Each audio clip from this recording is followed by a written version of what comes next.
প্রায় 7-8 বছর পর মা তার সন্তানকে কোলে ফিরে পেয়েছে, সন্তান তার মায়ের কোল পেয়েছে। কথা বলেন ঠিক কিনা? রাগ করতেছেন আপনারা? বেগম খালেদা জিয়া চিকিৎসার জন্য বিদেশে গেছেন লন্ডনে। তার কলিজার টুকরা সন্তান জনাব তারেক রহমান তিনিও লন্ডনে মাকে ফুলের তোলা দিয়ে রিসিভ করেছেন। মাকে পেয়ে মাকে নিজের বুকের ভিতরে জড়িয়ে ধরেছে, চোখের পানি ছেড়ে দিয়ে মা সন্তান কান্নাকাটি করতেছে। এই দৃশ্য এদেশের হাজার হাজার মানুষকে কাঁদিয়েছে। কথা বলে ঠিক কিনা? করেছে আলহামদুলিল্লাহ। কি দৃশ্য, কি দৃশ্য! উনি দেশের যে কোনো পরিবেশ পরিস্থিতিতে কখনো দেশ ছেড়ে পালাইনি। খালেদা জিয়া কথা বলেন না কেন? আর আপনি বড় বড় কথা বলতেন, পালাবো না হারাবো না, কই পালিয়েই তো গেলেন। নিজের কথাটা তো ঠিক রাখলেন না। আপনি প্রয়োজনে গোপালগঞ্জে যা থাকতেন, কেন এইভাবে চলে গেলেন? পদত্যাগ করে যদি জেলেও যাইতেন, তাও আপনার নেতা কর্মী আপনাকে ধন্যবাদ দিত। 5-7 বছর পরে জেলখানা থেকে বের হইয়া হয়তোবা জামিনে কোনো না কোনো অবস্থায় অবশ্যই বের হইতেন, ফুলের মালা দিয়া আপনার নেতা কর্মী আপনাকে সম্বর্ধনা জানাইতো। কথা বলেন ঠিক কিনা? কিন্তু পালিয়ে যাবেন, এটা তো কথা ছিল না। আল্লাহ পাক তার বিশ্বাসী বান্দাদের জন্য সূরা আল মুমিনুন নাজিল করেছেন। যারা অবিশ্বাসী কাফের, এদের জন্য আল্লাহ পাক একটি সূরা নাজিল করেছেন। সূরার নাম হলো কাফিরুন। কুল ইয়া আইয়ুহাল কাফিরুন। যারা অবিশ্বাসী কাফের, তাদের জন্য আল্লাহ পাক সূরা কাফিরুন নাজিল করেছেন। যারা হলো দুদুল্যমান, দুই নৌকে পা দিয়ে চলে, মুখে বলে একটা অন্তর আর একটা দুমুখ সাপ, বৃষ্টি যেদিকে ছাতা ধরে সেদিকে গুলালু মার্কার সব তরকারিতে চলে, ওদের নাম হলো মুনাফিক। এই মুনাফিকদের জন্য আল্লাহ একটি সূরা নাজিল করেছেন। সূরার নাম হলো মুনাফিকুন। মুনাফিকদের চেনা বড় কঠিন। মুনাফিকদের স্বভাব হলো ইসলাম নামের গাছের গোড়া কেটে মাথায় পানি ঢালে। কথা বলেন ঠিক কিনা?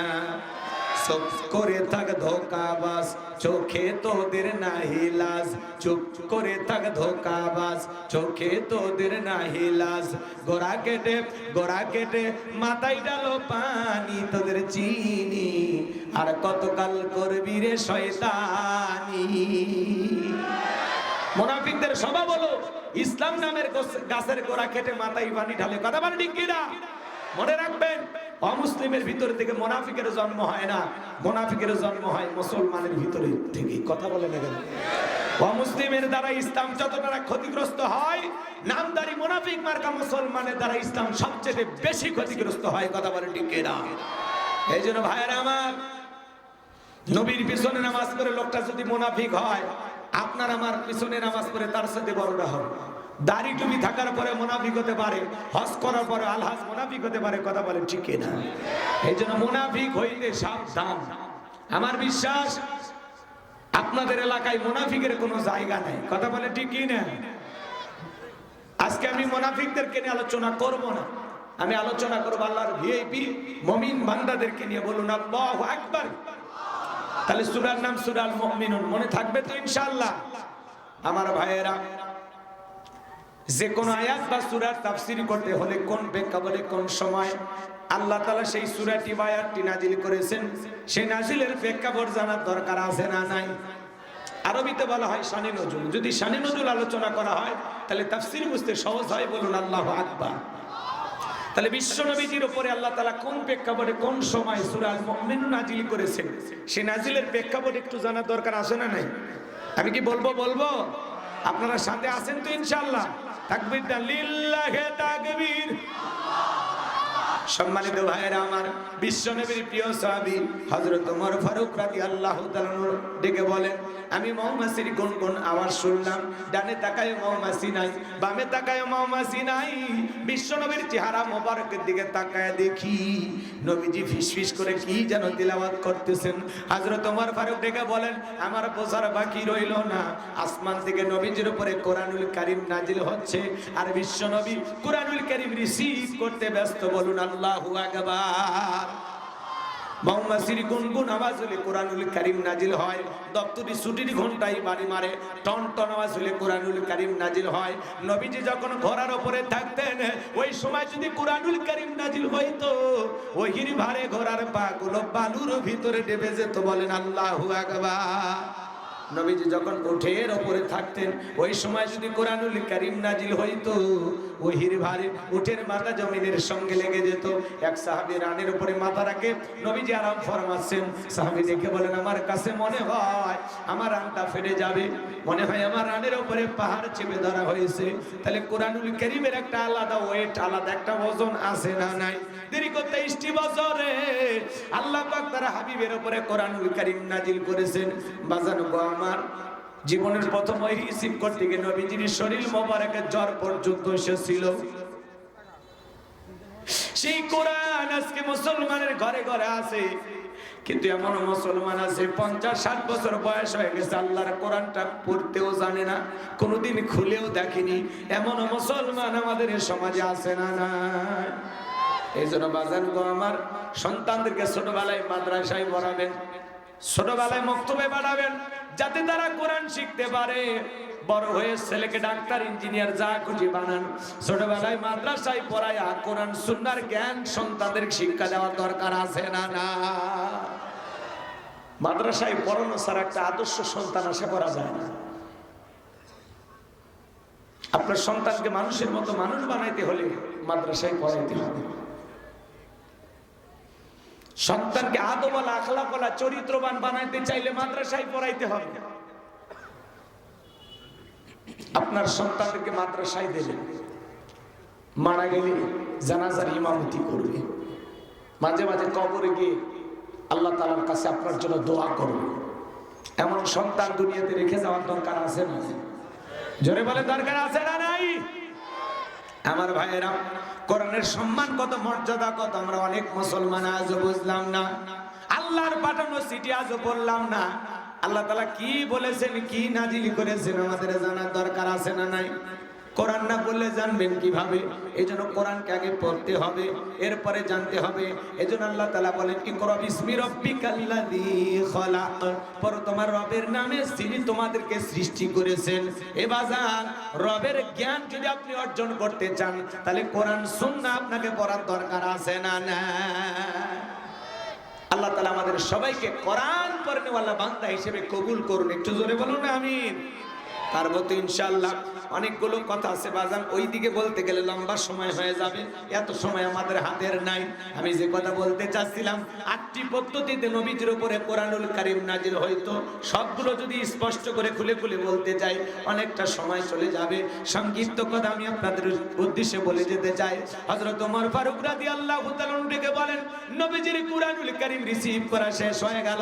বিশ্বনবী সাহাবায়ে কেরামদের দিকে মুখ করে ডেকে বলেন, আমার সাহাবীরা, এই মাত্র আসমান থেকে জিবরাইল এসে আমার উপরে সূরা আল মুমিনুনের 10টি আয়াত কারিমা নাজিল করে জানাইতে গেলেন, নবী গো, এই 10টি আয়াতের ভিতরে আল্লাহ রাব্বুল আলামিন তার আদরের মুমিন বান্দাদের জন্য 7টি কোয়ালিটি নিয়ে আলোচনা করেছেন, 7টি গুণাবলী নিয়ে আলোচনা করেছেন।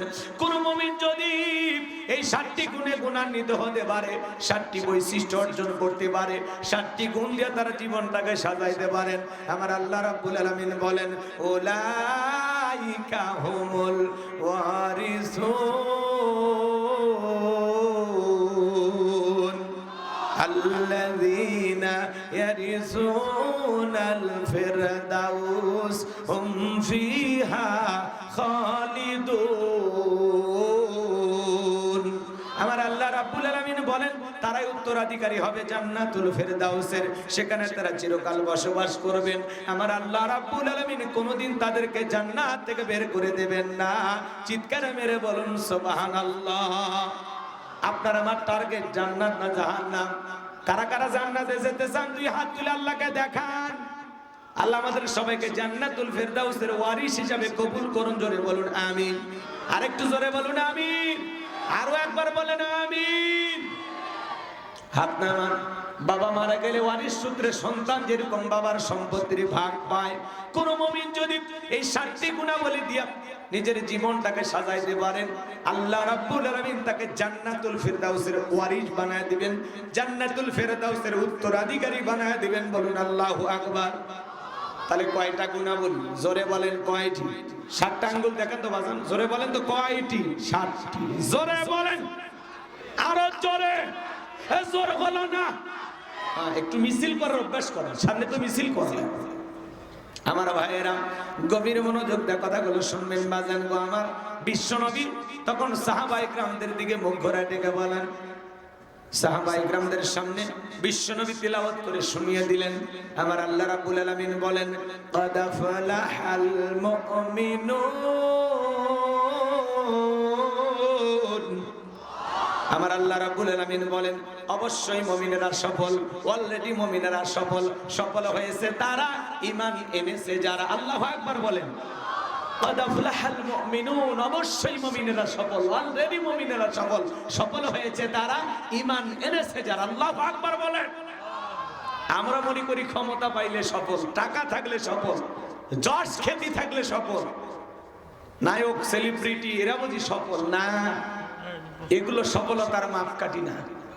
আল্লাহর কাছে সফল হয়েছে তারা, ঈমান এনেছে যারা। বর্তমানে পৃথিবীর সবচেয়ে ক্ষমতাধর ব্যক্তি নাম হলো ডোনাল্ড ট্রাম্প। কথা বলেন না কেন? কি নাম বললাম? এগুলো বর্তমান পৃথিবীর সবচেয়ে ক্ষমতাধর ব্যক্তি। আমেরিকার 47তম প্রেসিডেন্ট হলো ডোনাল্ড ট্রাম্প। আজ পর্যন্ত আমেরিকার ইতিহাসে কোনো নারীকে তারা প্রেসিডেন্ট বানায়নি। আগামীতে আমরাও সিদ্ধান্ত নিব, আর যাই হোক কোন নারীকে এই দেশের প্রধানমন্ত্রী বানাবো না। আগামীতে যেই দলেরই হোক পুরুষ প্রধানমন্ত্রী কারা কারা আছেন একটু হাত তুলে দেখান। লিল্লাহে তাকবীর। হাত নামান ভাইয়েরা আমার। নারীদের রাগ বেশি, জেদ বেশি, অভিমান বেশি। স্বামীর সাথে ঝগড়া লাগে বাড়িতে, দেখেন না হাড়ি পাতিল ভেঙে ফেলে দেয়, স্বামী তুলে আসার মারে। কথা বলেন না কেন? চিন্তা ভাবনা করে কাজ করে। আমাদের অভিভাবক হবে পুরুষ। কথা বলে ঠিক কি না? ম্যাডামকে বারবার বললাম, ম্যাডাম পদত্যাগ করেন। আল্লাহ বলে কিসের পদত্যাগ? এরা যে অন্যায় অপরাধ করেছে, শুধু পদত্যাগ না, আমি আল্লাহ এদেরকে দেশ ত্যাগ করতে বাধ্য করব। কথা বলেন ঠিক কি না? আল্লাহ বলেন, ইন্না বাতাশা রাব্বিকা লাশাদীদ। আল্লাহর পাকড়াও বড় কঠিন। আল্লাহ ধরে ধরে না, যেদিন ধরবে মামু বাড়ি দিল্লি গিয়ে পড়বে। কথা বলেন ঠিক কি না? কোরআনের পাখি আল্লামা সাইদি হুজুর বলতেন, 12 কোটিতে গাছের গোড়া নাড়া দেবে, মামু বাড়ি দিল্লি গিয়ে পড়বে। একটু কোটির সংখ্যা বাড়ছে, 18 কোটিতে নাড়া দেশে। কথা কোন ঠিক কি না? রাগ করতেছেন? উনি বড় বড় কথা বলতেন, পারাবো না, হারাবো না। এরশাদ চাচাকে বলা হয় স্বৈরাচার শাসক। এরশাদ চাচা ক্ষমতা থেকে পদত্যাগ করে জেলে গেছে, দেশ ছাড়েনি। বাপের বেটা দেশ নেত্রী বেগম খালেদা জিয়া জেল খেটেছেন, অসুস্থ হয়ে দেশে পড়েছিলেন। এই তো গতকালকে চিকিৎসার জন্য উনি বিদেশে গেছেন। কি রাজকীয় সম্মান, মা ছেলের কি মহাব্বত। কথা বলেন না কেন? এভাবেই প্রত্যেকটা মাজলুম তার মায়ের কোলে ফিরে আসুক। প্রত্যেকটা মাজলুম মা আর সন্তানের চোখ এইভাবে শীতল হোক। কথা বলে ঠিক না? কি হবে ঘন মুহূর্ত। প্রায় 7-8 বছর পর মা তার সন্তানকে কোলে ফিরে পেয়েছে, সন্তান তার মায়ের কোল পেয়েছে। কথা বলেন ঠিক না? রাগ করতেছেন আপনারা? বেগম খালেদা জিয়া চিকিৎসার জন্য বিদেশে গেছেন লন্ডনে। তার কলিজার টুকরা সন্তান জনাব তারেক রহমান, তিনিও লন্ডনে। মাকে ফুলের তোলা দিয়ে রিসিভ করেছেন। মাকে পেয়ে মাকে নিজের বুকের ভিতরে জড়িয়ে ধরেছেন। চোখের পানি ছেড়ে দিয়ে মা সন্তান কান্নাকাটি করতেছে। এই দৃশ্য এদেশের হাজার হাজার মানুষকে কাঁদিয়েছে। কথা বলে ঠিক কিনা? করেছে আলহামদুলিল্লাহ। কি দৃশ্য, কি দৃশ্য। উনি দেশের যে কোনো পরিবেশ পরিস্থিতিতে কখনো দেশ ছেড়ে পালাইনি খালেদা জিয়া। কথা বলেন না কেন? আর আপনি বড় বড় কথা বলতেন, পালাবো না, হারাবো না। কই পালিয়েই তো গেলেন, নিজের কথাটা তো ঠিক রাখলেন না। আপনি প্রয়োজনে গোপালগঞ্জে যা থাকতেন, কেন এইভাবে চলে গেলেন? পদত্যাগ করে যদি জেলেও যাইতেন, তাও আপনার নেতা কর্মী আপনাকে ধন্যবাদ দিত। 5-7 বছর পরে জেলখানা থেকে বের হইয়া হয়তোবা জামিনে কোনো না কোনো অবস্থায় অবশ্যই বের হইতে, ফুলের মালা দিয়া আপনার নেতা কর্মী আপনাকে সম্বর্ধনা জানাইতো। কথা বলেন ঠিক কিনা? কিন্তু কবি পালিয়ে যাবেন এটা তো কথা ছিল না। আবার মাঝে মাঝে কল রেকর্ড ফাঁস হয় বলে আমি চট করে ঢুকবেন তো বের হবেন কেন? এত বড় বড় সিয়ার লোক থাকা লাগবে, চলে গেলে দেখতে খারাপ দেখায়, ঠিক আছে? একজন যাবে আর একজন দখল করবে, চেয়ার ফাঁকা রাখা যাবে না। নিজের দেশের চেয়ার নিজেরাই বসা লাগবে। দাদাক বসে দিবেন নাকি? ভাই আসেন আপনি এই পাশে, চেয়ার ফাঁকা রাখবেন। কষ্ট হয় নাকি আপনাদের? তো মাঝে মাঝে উনি চট করে আসতে চায়, আমরা বলি আপনি আসেন। এদেশের 18 কোটি মানুষ আপনার দিকে তাকায় আছে, কথা বলে ঠিক না? আপনি আসেন। ববু আইবা তুমি আইবা গো, সেই দিন আইসা বুবু চিয়ার পাইবা না। ববু আইবা তুমি আইবা গো, সেই দিন আইসা বুবু ক্ষমতা পাইবা না। খোঁজ নাই বহু কাদের কাকার, অবস্থা খারাপ দরবেশ বাবার, হাউন আঙ্কেল এখন সামনেও আসে না। নেতা কর্মী সব জেলের ভিতর, আমি আসি ডরের ওপর, কখন জানি আসে গ্রেপ্তারি পরোয়ানা। বুবু আইবা তুমি আইবা গো, সেই দিন আইসা বুবু চিয়ার পাইবা না। ক্ষমতার চেয়ার থেকে নামা সহজ, কিন্তু ওই চেয়ারে ওটা খুব কঠিন, কথা বলেন ঠিক কিনা? আমার ভাইরা চলেন সামনের দিকে যাই। এই জন্য ক্ষমতা পাইলে সফল হওয়া যাবে না, টাকা থাকলে সফল হওয়া যাবে না, যশ খ্যাতি থাকলে সফল হওয়া যাবে না। আপনাদের এলাকায় একটা বাজার আছে, বাজার মনে করেন সন্ধ্যাবাড়ি বাজার, বাজার আছে। এই বাজারে মনে করেন আল্লাহর একজন বান্দা তরি তরকারি বিক্রি করেন, সবজি বিক্রেতা। আজান দেওয়ার পরে মসজিদে গিয়ে যদি সালাত আদায় করে, পৃথিবীর বড় নেতা ডোনাল্ড ট্রাম্পের চাইতে ওই সবজি বিক্রেতার দাম কম না বেশি? একটু জোরে বলেন। কি দেখে বুঝলেন? ঈমান আছে যার, আল্লাহর কাছে দাম আছে তার। ডোনাল্ড ট্রাম্পের ক্ষমতা থাকতে পারে কিন্তু ঈমান নাই, সবজি বিক্রেতার সম্পদ না থাকতে পারে, ক্ষমতা না থাকতে পারে, ঈমান আছে। এই জন্য পরিষ্কার ভাবে বোঝা লাগবে বাজান, ঈমান আছে যার, আল্লাহর কাছে দাম আছে তার, কথা বলেন ঠিক কিনা? এই জন্য ক্ষমতা পাইলে সফল হওয়া যাবে না, টাকা থাকলে সফল হওয়া যাবে না, যশ খ্যাতি থাকলে সফল হওয়া যাবে না। বর্তমান পৃথিবীর আরো বড় বড় লিডার আছে, রাশিয়ার প্রেসিডেন্ট পুতিন, বাংলাদেশের একজন রিক্সা চালক, ভ্যান চালক, লোকটা যদি ইমানদার হয়, আজান দেওয়ার পরে মসজিদে গিয়ে মাথা নত করে যদি আল্লাহকে সেজদা দেয়, ওই পৃথিবীর বড় বড় নেতাদের চাইতে ওই রিক্সা চালক, ভ্যান চালক ইমানদারের দাম কম না বেশি? ভালো করে বুঝবেন, বেঈমানদের ক্ষমতা দুনিয়াতে থাকতে পারে, বেঈমানেরা ক্ষমতার দাম্ভিকতায় দুনিয়াতে টিকে থাকতে পারে, মরার পরে সবগুলো বেঈমানকে পিটাইয়া জাহান্নামে দিবেন তিনি কে? রাগ করতেছেন মনে হয় আপনারা। এই জন্য বাজান গো আমার, বেঈমানেরা ক্ষমতার দিক দিয়ে, টাকার দিক দিয়ে, রাজত্বের দিক দিয়ে দুনিয়াতে সফল হতে পারে, মরার পরে সবগুলো বেঈমানকে পিটায় আল্লাহ জাহান্নামে দিবে। আর ইমানদাররা দুনিয়াতেও সফল, আখিরাতেও সফল। আল্লাহু আকবার বলেন। এই জন্য বাজান গো আমার, ঈমান এনেছে যারা আল্লাহর কাছে দামি বান্দা হতে পারবে তারা, ঈমান এনেছে যারা দুনিয়া আখিরাতে সফল হতে পারবে তারা, কথা বলেন ঠিক কিনা? আপনার চেহারা কালো হোক, ফর্সা হোক, লম্বা হন, খাটো হন, ধনী হন, গরিব হন, তাতে কোনো সমস্যা নাই। আপনার ভিতরে ঈমান আছে, আল্লাহর কাছে আপনার দাম আছে। এই জীবনে যদি আল্লাহর কাছে দামি হতে পারে, আর কিছু চাওয়ার আছে? একটু জোরে বলেন না, চাওয়ার আছে? তাহলে আমি বলবো সফল হয়েছে কারা? আপনারা বলবেন ঈমান এনেছে যারা। আল্লাহ বলেন লাদাফুলহাল মুমিনুন, অবশ্যই মুমিনেরা সফল, অলরেডি মুমিনেরা সফল। সফল হয়েছে তারা, ঈমান এনেছে যারা। আল্লাহু আকবার বলেন। তাহলে আমি বলবো সফল হয়েছে কারা? আপনারা বলতে পারবেন ঈমান এনেছে যারা? পারবেন? তাহলে বলেন সফল হয়েছে কারা? আরেকবার, সফল হয়েছে কারা? মাশাআল্লাহ। এবার শুনুন, ছোট্ট একটা প্রশ্ন করি। একজন অমুসলিম জোহরের নামাজের পূর্বে ঈমান গ্রহণ করেছে, ওই ব্যক্তির উপরে জোহরের সালাত আদায় করা কি? জোরে মাশাআল্লাহ। তার মানে বোঝেন আপনারা, ভালো জ্ঞানী মানুষ আছে, শ্রোতারা যদি জ্ঞানী হয় অস করে শান্তি পাওয়া যায়। কইতে কলিকাতা বুঝে নেই। শোনেন, ঈমান আনার পরে মুমিন জীবনের সবচাইতে গুরুত্বপূর্ণ ইবাদতের নাম হলো সালাত। কিয়ামতের ময়দানে আল্লাহ তাআলা সর্বপ্রথম সালাতের হিসাব নেবেন, কথা বলেন ঠিক কি? রাগ করেন? বিরক্ত হইতেছেন আমার কথা? এই জন্য আল্লাহ তাআলা মুমিন বান্দাদের 7টি বৈশিষ্ট্য 7টি কোয়ালিটি নিয়ে যখন আলোচনা শুরু করলেন, আমার আল্লাহ তাআলা 1 নাম্বার সালাত দিয়ে শুরু করলেন। আল্লাহু আকবার। এবার গভীর মনোযোগ দিয়ে শুনে যান। মুমিন বান্দার 1 নাম্বার গুণাবলী, যারা যুবক আসছো নিরাশ হয়ে না, তোমরাও যুবক আমিও যুবক, তোমাদের মনের অবস্থাটা কি আমি ভালো বুঝি, কথা কয় না, একবারে নিরাশ হয়ে না তোমরা, ঠিক আছে? একটু অপেক্ষা করো। 4 নাম্বার গুণাবলীতে যুবকদের স্পেশাল আলোচনা আছে, আল্লাহ কবুল করেন, জোরে বলেন আমিন। ভাইয়েরা আমার, চলুন সামনের দিকে যাই। মুমিন বান্দার 1 নাম্বার গুণাবলী, আল্লাহ রাব্বুল আলামিন বলেন, আল্লাযীনা হুম ফি সালাতিহিম খাশিউন।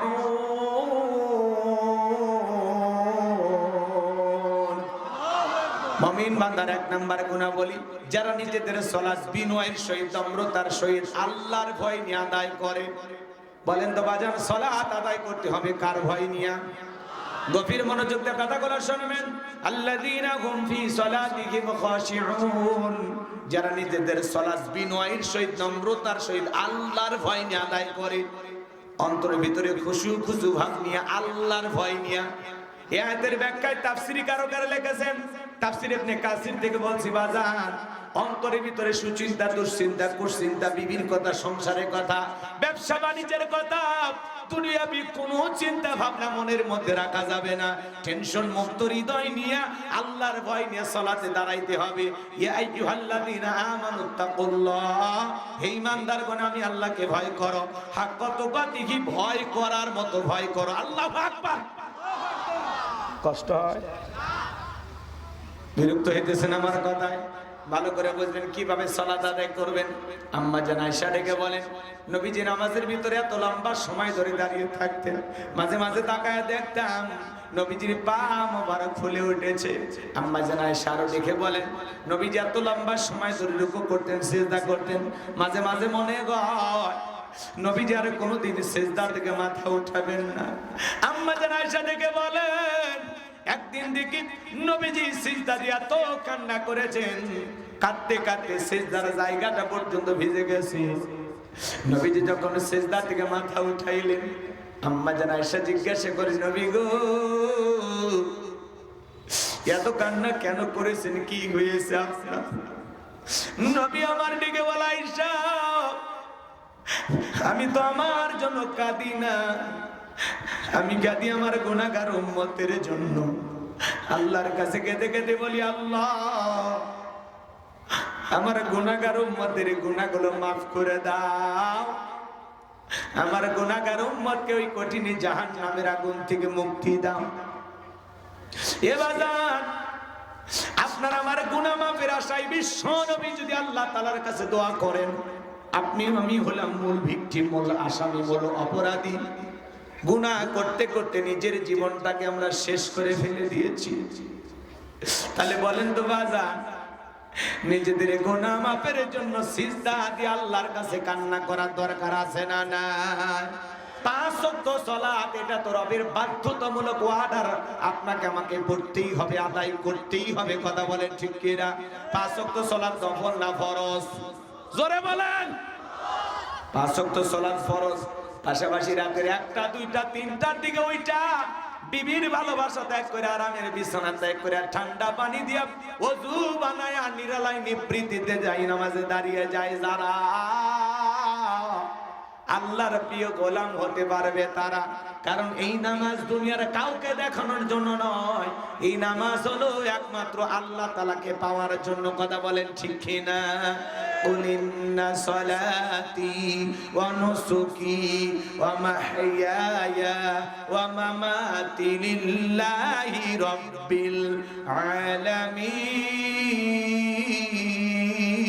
العالمين। সূরা আনাম আয়াত নাম্বার 162। আল্লাহ রাব্বুল আলামিন জানিয়ে দিলেন, নবীজি আপনি বলুন, আমার নামাজ, আমার কুরবানি, আমার জীবন, আমার মরণ লিল্লাহি রাব্বিল আলামিন, আসমান জমিনের প্রতিপালকের জন্য। তাহলে মুমিন জীবনের সব ইবাদত হবে আল্লাহ তাআলাকে রাজি খুশি করার জন্য। যারা তাহাজ্জুদের যায় নামাজে দাঁড়িয়ে যায় বাজার, যারা তাহাজ্জুদের সালাত আদায় করে, আল্লাহ তাদের মর্যাদা বাড়িয়ে দেয়। আল্লাহু আকবার। তাহাজ্জুদের জায়নামাজে সিজদায় গিয়ে ফিসফিস করে যা বলতেছেন, আপনার এই ফিসফিস আওয়াজ আরশের মালিক আল্লাহর কাছে পৌঁছে যায়। আপনি তাহাজ্জুদের জায়নামাজে ফিসফিস ফিসফিস করে যা বলতেছেন, আপনার এই ফিসফিস আওয়াজ আল্লাহ তাআলা আরশে আজিমে বসে শুনতে পায়। সুবহানাল্লাহ, সুবহানাল্লাহ, সুবহানাল্লাহ। এইজন্য আল্লাহ বলেন, ওয়াল্লাযীনা ইয়াবিতুনা লিরাব্বিহিম সুজদান ওয়া কিয়ামা। সূরা ফুরকানের ভিতরে আল্লাহ পাক বলেন, যারা রাত্রি জাগরণ করে আমি আল্লাহকে সিজদা দেয়, আমি আল্লাহর জন্যই দণ্ডায়মান হয়। আল্লাহু আকবার বলেন। গভীর নিশিতে তাহাজ্জুদ পড়বেন। যারা তাহাজ্জুদের জায়নামাজে আল্লাহর সাথে প্রেম করতে পারে, এদের জীবনে সফলতা, এদের জীবনে হয়রানি পেরেশানি থাকে না, হতাশা থাকে না। এরা চাইতে দেরি, আল্লাহ এদেরকে দিতে দেরি করেন। আল্লাহু আকবার বলেন। হে যুবক, তোমরাও রাত্রি জাগরণ করো, তোমার তাহাজ্জুদ কইরা না, ইউটিউব ইন্টারনেট ঘাটাঘাটি করে, ইমো মেসেঞ্জারে বান্ধবীর সাথে চ্যাটিং কইরা সারা রাত মোবাইলে চ্যাটিং করে। হ্যালো জান, খাইছো, ঘুমাইছো, কি করো? মেয়ে রাগ করে বলে আমি ভাতই খাবো। তখন বলে তুমি না খাইলে আমিও খাবো না। কথা কয় না কে? নিজের বাবা খাইছে কিনা খবর নাই না, মা খাইছে কিনা খবর নাই না, আর বান্ধবী না খাইলে ওই দুষ্ট যুবকের মুখে খাবার ওঠে না। সারা রাত ইমো মেসেঞ্জারে চ্যাটিং করে, ফ্রি ফায়ার পাবজি খেলে, অনলাইনে জুয়া খেলে, বিপিএল এ বাজি ধরে। কথা কন আছে না? মোবাইলটা পাইয়া শয়তানের কারখানা গুলো বসে গেছে, যা মনে চাই উল্টা পাল্টা সব করা। সারা রাত ইমো মেসেঞ্জারে সেটিং কইরা ফজরের আজান হয় যখন, ওই হাইব্রিড যুবক ঘুমাইতে যায় তখন নামাজও পড়ে না। হে যুবক, এই ঘুম ভাঙলে সকাল, না ভাঙলে পরকাল। কথা বলে ঠিক কিনা? কেমন করে ঘুমাও তুমি, ওরে যুবক কেমন করে ঘুমাও তুমি, ফজর করে কাজা। এমন তো হতে পারে ও তোমার জহরে জানাজা, এমন তো হতে পারে ও তোমার জহরে জানাজা। কথা বলে ঠিক কিনা? যুবক আর কত ঘুমাবি? পরিবর্তন হয়ে যা। আল্লাহ যুবকদের হেদায়েত দান করুন। একটু জোরে বলেন আমি। গভীর নিশিতে সিজদা দিয়ে চোখের পানি ছেড়ে দিয়ে আল্লাহ তাআলার কাছে কান্নাকাটি করতে হবে বাজান। নবীর এমন সাহাবী ছিল 2 রাকাত নামাজ পড়ে সারা রাত কাটায় দিয়েছে। আপনার জীবনে এরকম কি 2 রাকাত সালাত পাওয়া যাবে যে হুজুর 2 ঘন্টা ধরে আমি 2 রাকাত নামাজ পড়েছিলাম, পাওয়া যাবে? আমাদের নামাজ 2 মিনিটেই শেষ। 2 রাকাত 2 মিনিট, 4 রাকাত 4 মিনিট, ফরজি 5 গতির নামাজ। কথা বলেন ঠিক কি না? সামনের দিকে যায় বাজান, আরো কিছু কথা বলতে যায়। গভীর নিশিতে সিজদা দিয়ে চোখের পানি ছেড়ে দিয়া আল্লাহর কাছে কেঁদে কেঁদে বলতে হবে, রব্বানা সরিফ আন্না আযাবা জাহান্নাম ইন্না আযাবাহা কানা গরামা। হে আমাদের রব, ওই কঠিন ভয়ঙ্কর জাহান্নামের আগুন থেকে আমাদের মুক্তি দাও। ওই জাহান্নামের আযাব শাস্তি সহ্য করার ক্ষমতা আমাদের নাই। ইন্নাহা সাআত মুস্তাকাররাও ওয়া মুকামা। আল্লাহু আকবার।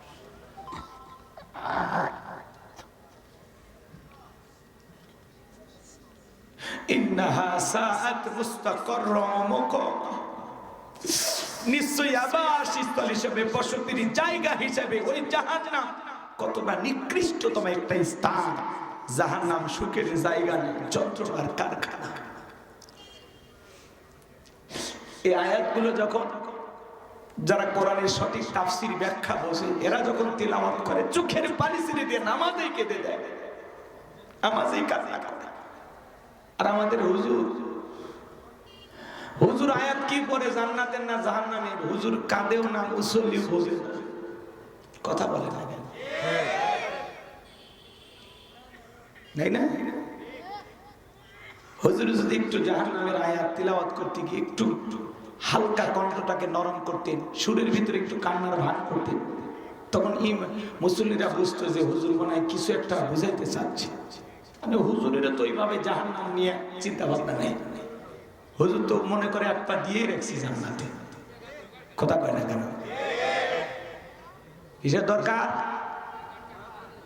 কয় টাকা দেন হুজুর? মিশে আবার কার মধ্যে কি কয়? হ্যাঁ, বেতন ঠিক মতো দেয় বলে হুজুরি করে বেতন যা দেন ওটা সংসার চলে, খালি কোনো মতে বেঁচে আছে। ওই গল্প করেন না, আবার কথা কয়। বাবু চুপ করো, বাবু চুপ করো, অতিরিক্ত কথা বলতে নাই। যে বেতন ইমাম সাহেব দেন ওই বেতন বেতন না। রাগ করতেছেন মনে হয় আপনারা, কথাগুলো একটু দিল দিয়ে বোঝার চেষ্টা করবেন বাজান। ওই জাহান্নাম বড় কঠিন জায়গা। আল্লাহ রাব্বুল আলামিন বলেন ইন্না জাহান্নামা কানাত মিরসাদা লিত্তাগিনা মাআবা লাবিসিনা ফিহা আহকাবা লা ইয়াযুকুনা ফিহা বারদান ওয়ালা শারাবা ইল্লা হামিমান ওয়া গাসসাকা। সূরা নাবের ভিতরে আল্লাহ পাক জানিয়ে দিলেন ইন্না জাহান্নামা কানাত মিরসাদা, নিশ্চয়ই জাহান্নাম ফুলসিরাতের কিনারায় ওৎপিত রয়েছে। শিকারী ধরার জন্য যেমন ফাঁদ পাতা হয়, ফুলসিরাতের কিনারায় জাহান্নাম ওৎপিত রয়েছে। এটা হলো আল্লাহর অবাধ্য গোলামদের থাকার আবাসস্থল। এখানে তারা যুগের পর যুগ বসবাস করবে। একটা মানুষ কত লক্ষ বছর, কত কোটি বছর জাহান্নামের আগুনে জ্বলবে, আর সঠিক ইলমের জ্ঞান আছে কার কাছে? ওই জাহান্নামের আগুনে মানুষগুলো জ্বলতে জ্বলতে পুড়তে পুড়তে চেহারা হয়ে যাবে কয়লার মতো কালো। জাহান্নামের আগুন দুনিয়ার আগুনের চাইতে 70 গুণ বেশি। হে বাজার, জাহান্নামের আগুন সহ্য করার ক্ষমতা আপনার আমার নাই। ওই জাহান্নামের আগুনে মানুষ জ্বলতে জ্বলতে পুড়তে পুড়তে চেহারা হয়ে যাবে কয়লার মতো কালো। জাহান্নামের আগুন যখন দিকের ভিতরে জ্বলবে, মনে হয় কলিজাটা পুরে ছাই হয়ে যাবে। জাহান্নামীরা যখন ক্ষুধার্ত হয়ে খাবার প্রার্থনা করবে, আল্লাহ তখন বলবে যাও আমার জাহান্নামী বান্দাদেরকে খাইতে দাও কাঁটাযুক্ত ফল, যেই ফলের নাম হলো যাক্কুম। এই কাঁটাযুক্ত ফলটা যখন জাহান্নামীদেরকে দেওয়া হবে, ওরা খাবার মনে করে যখন গলার ভিতরে দেবে, ওই কাঁটাযুক্ত ফল গলার মাঝামাঝি আটকে যাবে বাজার, ভিতরেও যাবে না বাইরেও আসবে না। যত গলা নাড়াচাড়া করবে কাঁটাগুলো ফুটবে আর ফুটবে, যন্ত্রণায় ছটফট করবে। আল্লাহ জাহান্নামী বান্দাকে এই ফল খাওয়াইতে দিয়েছে ক্ষুধা মেটানোর জন্য না, জাহান্নামী বান্দার শাস্তি আরো বেশি বাড়ানোর জন্য। ওই জাহান্নামীর আগুনে তারা জ্বলবে পুড়বে, আর এই খাবারকে ছটফট করবে আর কান্নাকাটি করে ডেকে বলবে আল্লাহ এ কেমন ফল খাওয়াইতে দিলাম আলী, ভিতরেও যায় না বাইরেও আসে না। ওরা তখন বলবে, মনে মনে ভাববে দুনিয়াতে গলায় কিছু আটকে গেলে পানি খাইলে ভালো হয়। ওরা তখন পানি পানি বলে চিৎকারে মারবে।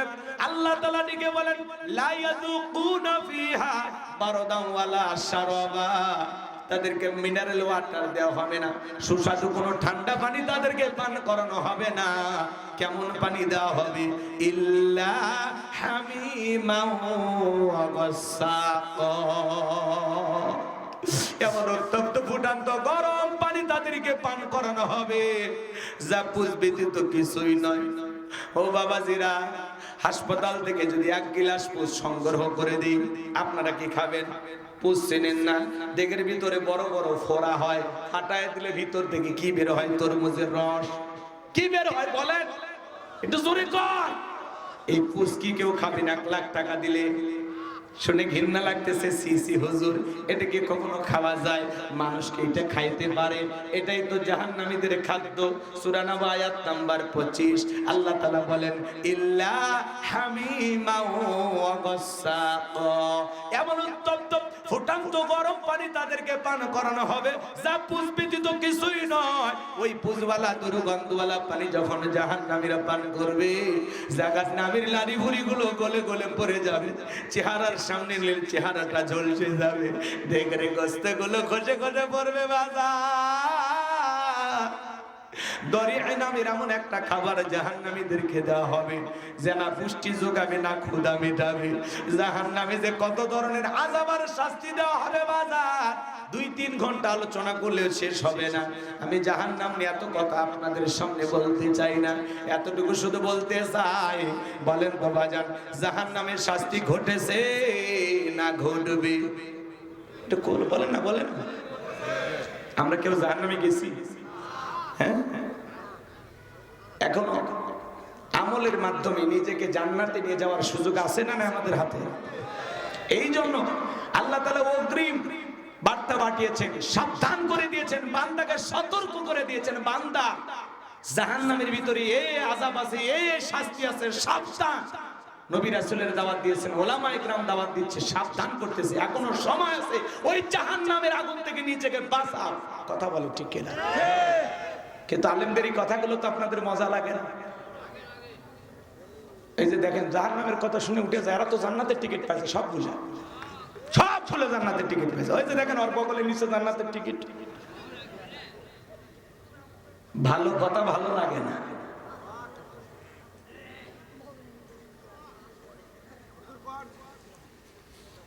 পাঁচজন শোনো, পরিবর্তন হোক।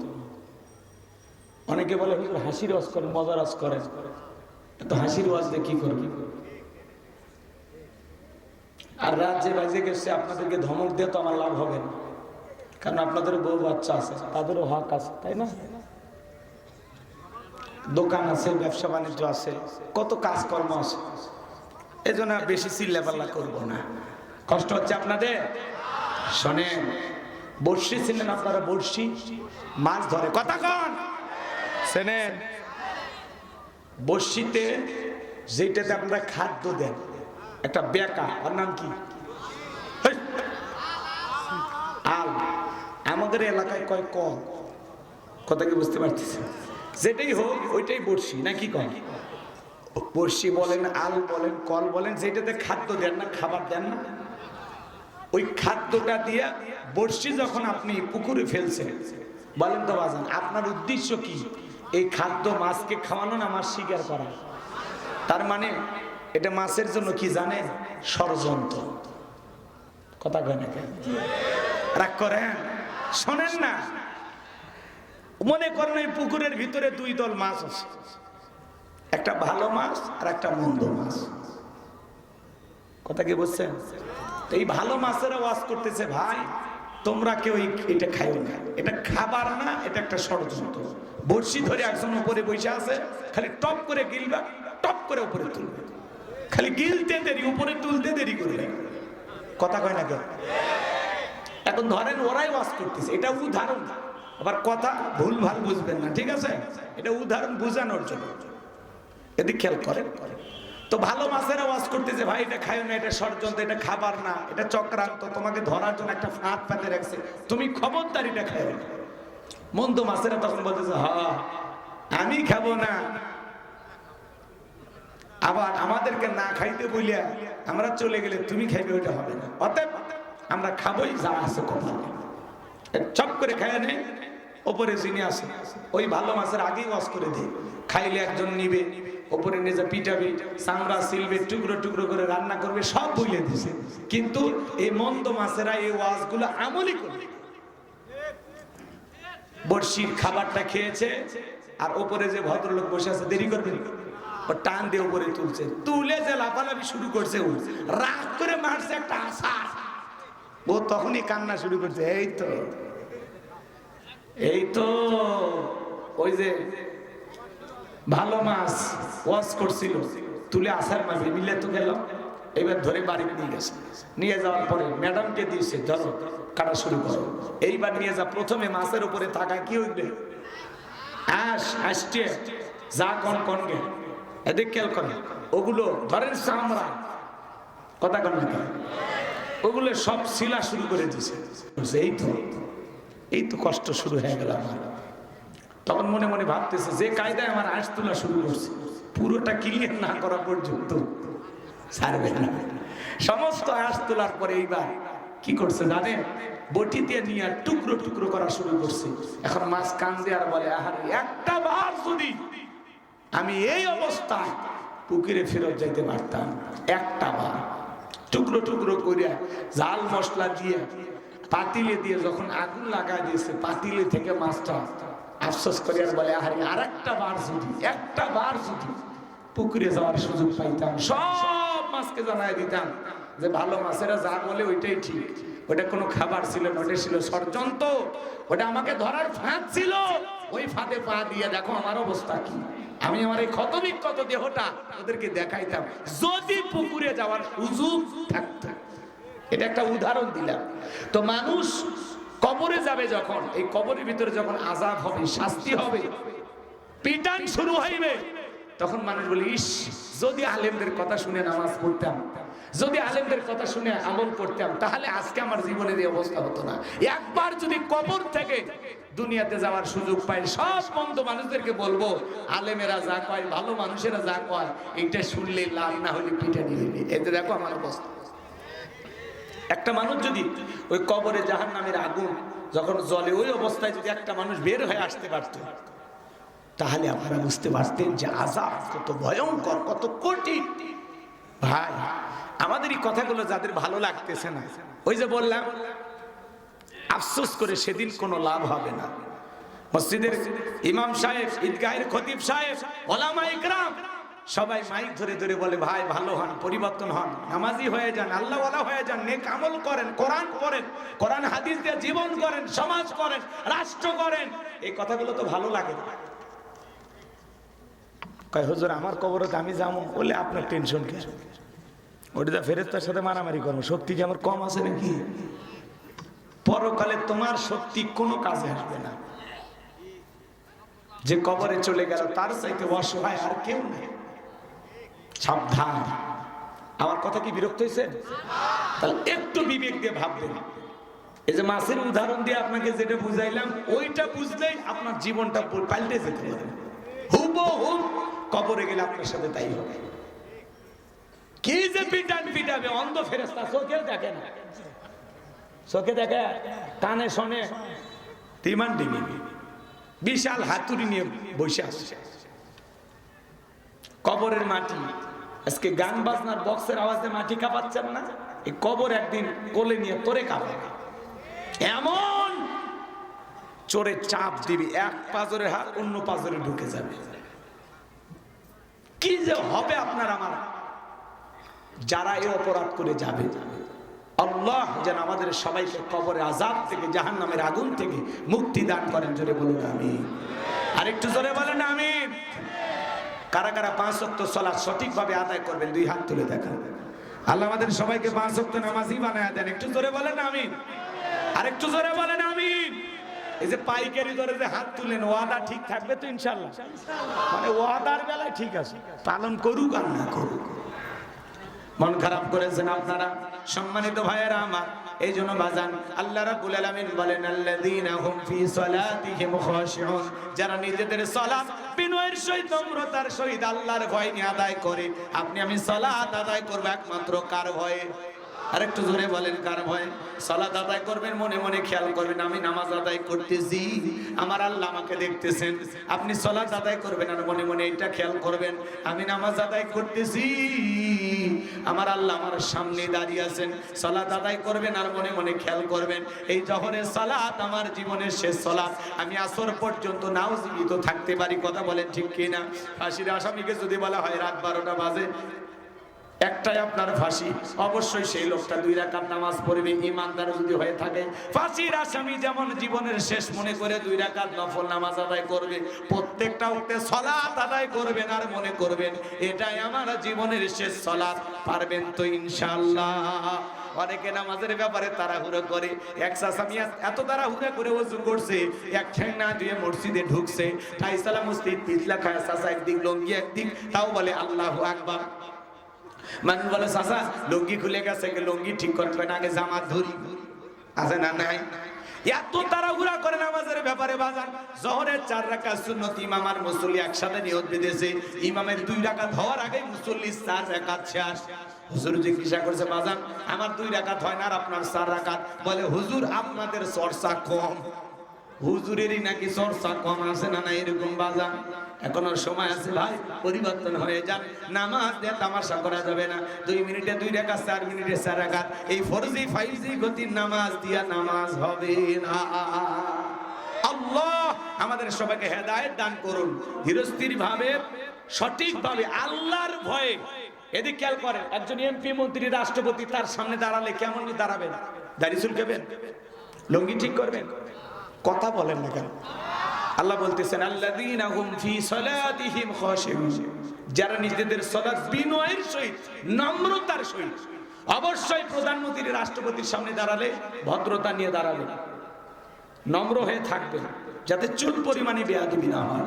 তার চাইতে কোটি কোটি গুণ নম্রতার, ভদ্রতা নিয়ে মহান মালিক আল্লাহকে সিজদা দেওয়ার সময়, সালাত আদায় করার সময় ভদ্রভাবে, নম্রভাবে, বিনয়ী হয়ে, আসামির মতো স্যালেন্ডার করে, আত্মসমর্পণ করে দাঁড়াইতে হবে। কথা বলে ঠিক না?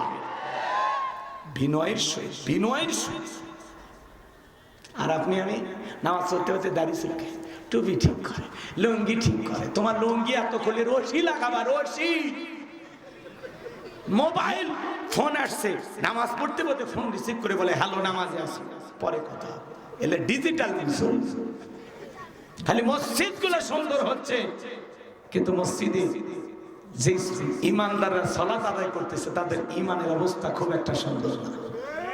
আগেকার মসজিদ ছিল কাঁচা, মুসলমানদের ঈমান ছিল পাকা। বর্তমানে মসজিদ হচ্ছে পাকা, মুসলমানদের ঈমান হয়ে যাচ্ছে কাঁচা। আগেকার মানুষদের ছিল অভাব, বড় ভালো ছিল তাদের স্বভাব। বর্তমানে মানুষদের নাই কোনো অভাব, নষ্ট হয়ে গেছে চরিত্র আর স্বভাব। আর আপনি না খালি মসজিদ সুন্দর করে আর তাকওয়া জামি মসজিদ লিখলে হবে না। ওখানে যারা সালাত আদায় করবে তাদের অন্তরে তাকওয়া থাকার দরকার আছে না নাই? আসুন, আজকে জুমার নামাজের জন্য মসজিদ ভেঙে 2 তালা 3 তালা করা হয়। ফজরের নামাজের সময় এক কাতার মুসল্লি পাওয়া যায় না। এমন মসজিদ আছে মুয়াজ্জিন একাই নামাজ পড়ে, একজনও নেই। কথা কোন? বিশ্বনবীর জামানায় ফজরের নামাজের সময় মসজিদ কানাই কানাই পূর্ণ, জুমার সালাতের একই দৃশ্য। আর আমাদের জুমায় মসজিদ ভরে যায়, ফজরে কি দুলে ভাই কই গেছেন? মালয়েশিয়া। আপনি নাই কেন? ফজর, আসর, মাগরিব এসে পড়া দরকার নাই? খালি জুমার 2 রাকাত সালাম ফিরাইতে দেরি, মসজিদের বাইরে পা রাখতে দেরি না। কি হুজুর এগুলো বলা লাগবে না? চলবি, চলবে, চলবে, চলবে। কষ্ট হচ্ছে আপনাদের? আসুন ভাই, একটু পরিবর্তন হই। আপনার আমল আপনি করবেন, আপনার কবরে আপনি যাবেন, আপনার হিসাব আপনি দিবেন। আমার কাজ হলো কি? উপদেশ দেওয়া। ইন্নামা আনতা মুযাক্কির লাস্তা আলাইহিম বিমুসাইতির। নবী গো, আপনার কাজ হলো মানুষকে উপদেশ দেয়া, কাউকে লাঠি চার্জ করে জোর কইরা পিটাইয়া ইসলামের পথে আনার দরকার নেই। তো আমাদের কাজ হলো বিনয়ের সহিত মানুষকে বুঝানো, উপদেশ দেয়া। এতটুকু আমাদের দায়িত্ব। কতটুকু পালন করবেন না করবেন এটা আপনার ব্যক্তিগত ব্যাপার। এজন্য অনুরোধ করে বলতেছি বাজার, আসুন কাফনে মোড়ানোর আগেই নেক আমল দিয়ে নিজের জীবনটা মোড়ায়। কথা বলেন না কেন? আল্লাহ আমাদের সবাইকে বেশি বেশি করে মালিকের গোলামি করার তৌফিক দান করুন, রবের গোলামি করার তৌফিক দান করুন, বেশি বেশি মসজিদে গিয়ে সালাত আদায় করার তৌফিক দান করুন। চিল্লা বলুন আমিন। এইবার মুমিন বান্দার 2 নাম্বার গুণাবলী, আল্লাযীনা হুম আনিল লাগবি মুরিদুন। মুমিন বান্দার 2 নাম্বার গুণাবলী, ওরা তো কথাবার্তা বলা যাবে না। এক জায়গায় বসে 2-3 ঘন্টা গল্প করে, আজে বাজে কথা বলে, অমুক খারাপ তমুক খারাপ, এ ভালো না সে ভালো না। মনে হয় গীবত কমিটির সভাপতি সেক্রেটারি বসে গেছে। কথা বলেন না কেন? এত কথা আপনার মুখ দিয়ে কেন বলেন? আপনি কি ভুলে গেছেন আপনার জবানের প্রত্যেকটা কথা রেকর্ড করা হচ্ছে? কিরামান কাতিবিন ইয়ালামুনা মা তাফআলুন। সম্মানিত 2 জন লেখক ফেরেশতা আপনার আমার জীবনের ডায়েরিটা লিখতেছেন। আল্লাহ বলেন মা ইয়ালফিজু মিন কাউলিন ইল্লা লাদাইহি রাকিবুন আতীদ। বান্দা এমন কোন কথা বলে না, এমন কোন কর্মকাণ্ড করে না যা রেকর্ড করার জন্য ফেরেশতারা নাই। আপনার আমার জবানের প্রত্যেকটা কথা রেকর্ড করা হচ্ছে। এজন্য কথা বলার আগে সাবধান। কথা বলে চায়ের কাপে ঝড় তুলছে, ঝড় ঝড়, অমুক খারাপ তমুক খারাপ, এই হুজুর কইছে ওই হুজুর, হুজুরের ভাষণে হুজুরের সমালোচনা করে, হুজুরের পিছনে নামাজ পড়ে হুজুরের বিরুদ্ধে সমালোচনা করে। ভালো হ্যাঁ, একজন এসে আমার কাছে, হুজুর আপনি ওয়াজে একটু গান টান গান এগুলো জান বললেন, তাহলে আমারে দাওয়াত দিছো কে? আমি গান গাওয়া বক্তা? হ্যাঁ, দুই একটা যুবকদের বোঝানোর জন্য বাস্তবতার আলোকে প্রেক্ষাপটকে বুঝাইতে গিয়ে একটু তুলে ধরি, এটাকে আমার অপরাধ? হ্যাঁ, ওই যে বুবু যে বললাম ওটা প্রেক্ষাপটের সাথে মিলে গেছে না, তুলে একটু বলা লাগবি তো, ওটা গান কর, কিসের বিচ্ছে না করবো, পুরোটাই করবো সামনে নতুন হাতি যাই দিক শোনা, বলবো বাবা বলবো, অস্থির হয়ে না শোনা, শুনবি। তো এই যে সমালোচনা আমাদেরকেও দাওয়াত দেয়, আবার উল্টো আমারে বোঝায়, তাহলে দাওয়াত দেওয়া দরকার ছিল? জোরে বলেন দরকার ছিল? অনেকে বলে হুজুর আমরা উমুক, খুব সাবধান, একটা জান জয়ী হাদিস না বলে। আচ্ছা ভাই, আমি কি তর্ক বিতর্ক করবেন আসছি, দ্বন্দ্ব করবেন আসছি? আমি এসছি বয়ান করবেন, আমার সিস্টেমই তাই, আমি আমার বয়ানে কোনো উল্টাপাল্টা পাবে না, আমি কাউরে গালিও দেই না, উল্টাপাল্টা কথা বলি না, কোরআন এবং সুন্নাহর ভিত্তিকে কথা বলার চেষ্টা করি। আল্লাহ যেন সারাটা জীবন এভাবে বলার তৌফিক দান করেন। একটু জোরে বলুন আমিন। আহলে হাদিসের 3 দিন ব্যাপী ইজতেমা হয় ময়মনসিংহ, সেখানে আমি প্রথম দিনে 2-3 বার ওয়াজ করছি, এই জন্য আপনাকে ওইভাবে বলা লাগবে না। এখন চিন্তা করেন, জেলা জুড়ে একটা বিশাল ইজতেমা হয়, সেখানে যদি আমি চান্স পাই, আপনি সন্ধ্যাবাড়ি মাদ্রাসা নিয়ে ভাবতেছেন লাখ লাখ মানুষ হয়, লাখ লাখ। এই জন্য ভুল বুঝবেন না, আমরা সবাই একই। সম্মানিত ভাইয়েরা আমার, এই জন্য সমালোচনা করা যাবে না। অকুন্না নাখুদু মাল খাইদিন, যারা সমালোচনাকারী এরা যাবে জাহান্নামে। বক্তাকে দাওয়াত দিয়ে বক্তার বিরুদ্ধে সমালোচনা, তাহলে দাওয়াত দেওয়ার দরকার কি ছিল? তাকে ডেকে এরকম কথা বলা মানে তাকে অপমান করা, কথা বলেন ঠিক কিনা? এজন্য ভাবিয়া করিও কাজ, করিয়া ভাবিও না। দাওয়াত দেওয়ার আগে চিন্তা করা লাগবে, মালটা দেশি না বিদেশি, আমাদের সাথে মাল মেলে না মেলে না, ওই কথা চিন্তা ভাবনা করে আপনাকে দাওয়াত দিতে হবে, কথা বলেন ঠিক কিনা? আর আমার সব কথা যদি সহ্য না করতে পারেন, খামাকা দাওয়াত দিয়ে কেন স্লিপ দেন? কথা কন, পুরো ওয়াজ শুনে নিয়ে আসবেন। এটা বলা যাবে না, ওটা বলেন কি, ওই পরিবেশ আর আছে? আপনার কান পড়াশোনার টাইম আছে। এখন আমরাই সরকার, এখন তো অন্তর্বর্তীকালীন সরকার না, এখন তো প্রধানমন্ত্রী কেউ নাই। এজন্য পুরো দেশ যত জনগণ আছে সবাই সরকার, আর পুরো দেশ আমাদেরকেই দেখভাল করে রাখা লাগবে, যাতে নতুন করে স্বাধীনতা হাইজ্যাক করার জন্য তৃতীয় শক্তি যেন জোর করে না বসতে পারে। কথা বলে ঠিক এরা, এখন সবাই মিলেমিশে থাকতে হবে। এগুলো সরকার একাই পাবে দেশ চালাইতে, আমাদের সহযোগিতা না থাকলে এটা বোঝা লাগবে। সবাই কি না না ওইটা না, ওইটা না, যেটা বলতেছেন হুজুর আপনার এমপি, না না ওইটা না, আমরা বলতেছি মিলেমিশে থাকবো, কেউ যেন অশান্তি সৃষ্টি না করতে পারে। এই মানে আমরা সবাই মিলেমিশে থাকবো। সরকার যারা আছে ভবিষ্যতে কাদেরকে বানাবেন ওইটা আপনাদের বিষয়, ওইটা আপনারা চিন্তা ভাবনা করে রাখেন, ঠিক আছে? সামনের দিকে যায় আমার ভাইরা, তার মানে অনার্থক কথাবার্তা বলা যাবে না, আজেবাজে কথা বলা যাবে না। মুমিন বান্দা জবান দিয়ে সে কথা বলবে যে কথা বললে সব হয়, আজেবাজে কথা বলা যাবে না। এত কথা বলেন কেন? আপনি চুপ থাকেন, মাংসমাতা না যা, চুপ থাকলে আপনি নাজাত পাবেন। আল্লাহু আকবার বলেন। এজন্য জবান দিয়ে যা খুশি তাই বলা যাবে না, জবান দিয়ে কথা বলার আগে একটু হিসাব করার দরকার আছে না? তাহলে মুমিন বান্দা জবান দিয়ে কথা বলবে ততটুকু প্রয়োজন, যতটুকু প্রয়োজনের অতিরিক্ত কথা বলা যাবে না। মুমিন বান্দার 2 নম্বরে গুনাহ বলি, অনার্থক কাজ করা যাবে না। মুমিনের টাকা হলে মুমিন সিনেমা হল বানাবে না, যাত্রা গানের আয়োজন করবে না, গানের কনসার্ট দেবে না, মদের বার দেবে না, সিনেমা হল বানাবে না। মুমিনের টাকা হলে মুমিন মসজিদ বানাবে, মাদ্রাসা বানাবে, ঈদগাহ মাঠ বানাবে, কবরস্থান বানাবে, রাস্তার মধ্যে ফলের গাছ লাগায়া দেবে, পুকুরের ঘাট বানায় দিবে, গরিব দুঃখী মানুষের মাঝে কম্বল বিতরণ করবে, গরিব দুঃখী অসহায় মানুষের মুখে খাবার তুলে দিবে। মুমিনের টাকা ভালো কাজে ব্যয় হবে, কথা বলেন ঠিক কিনা?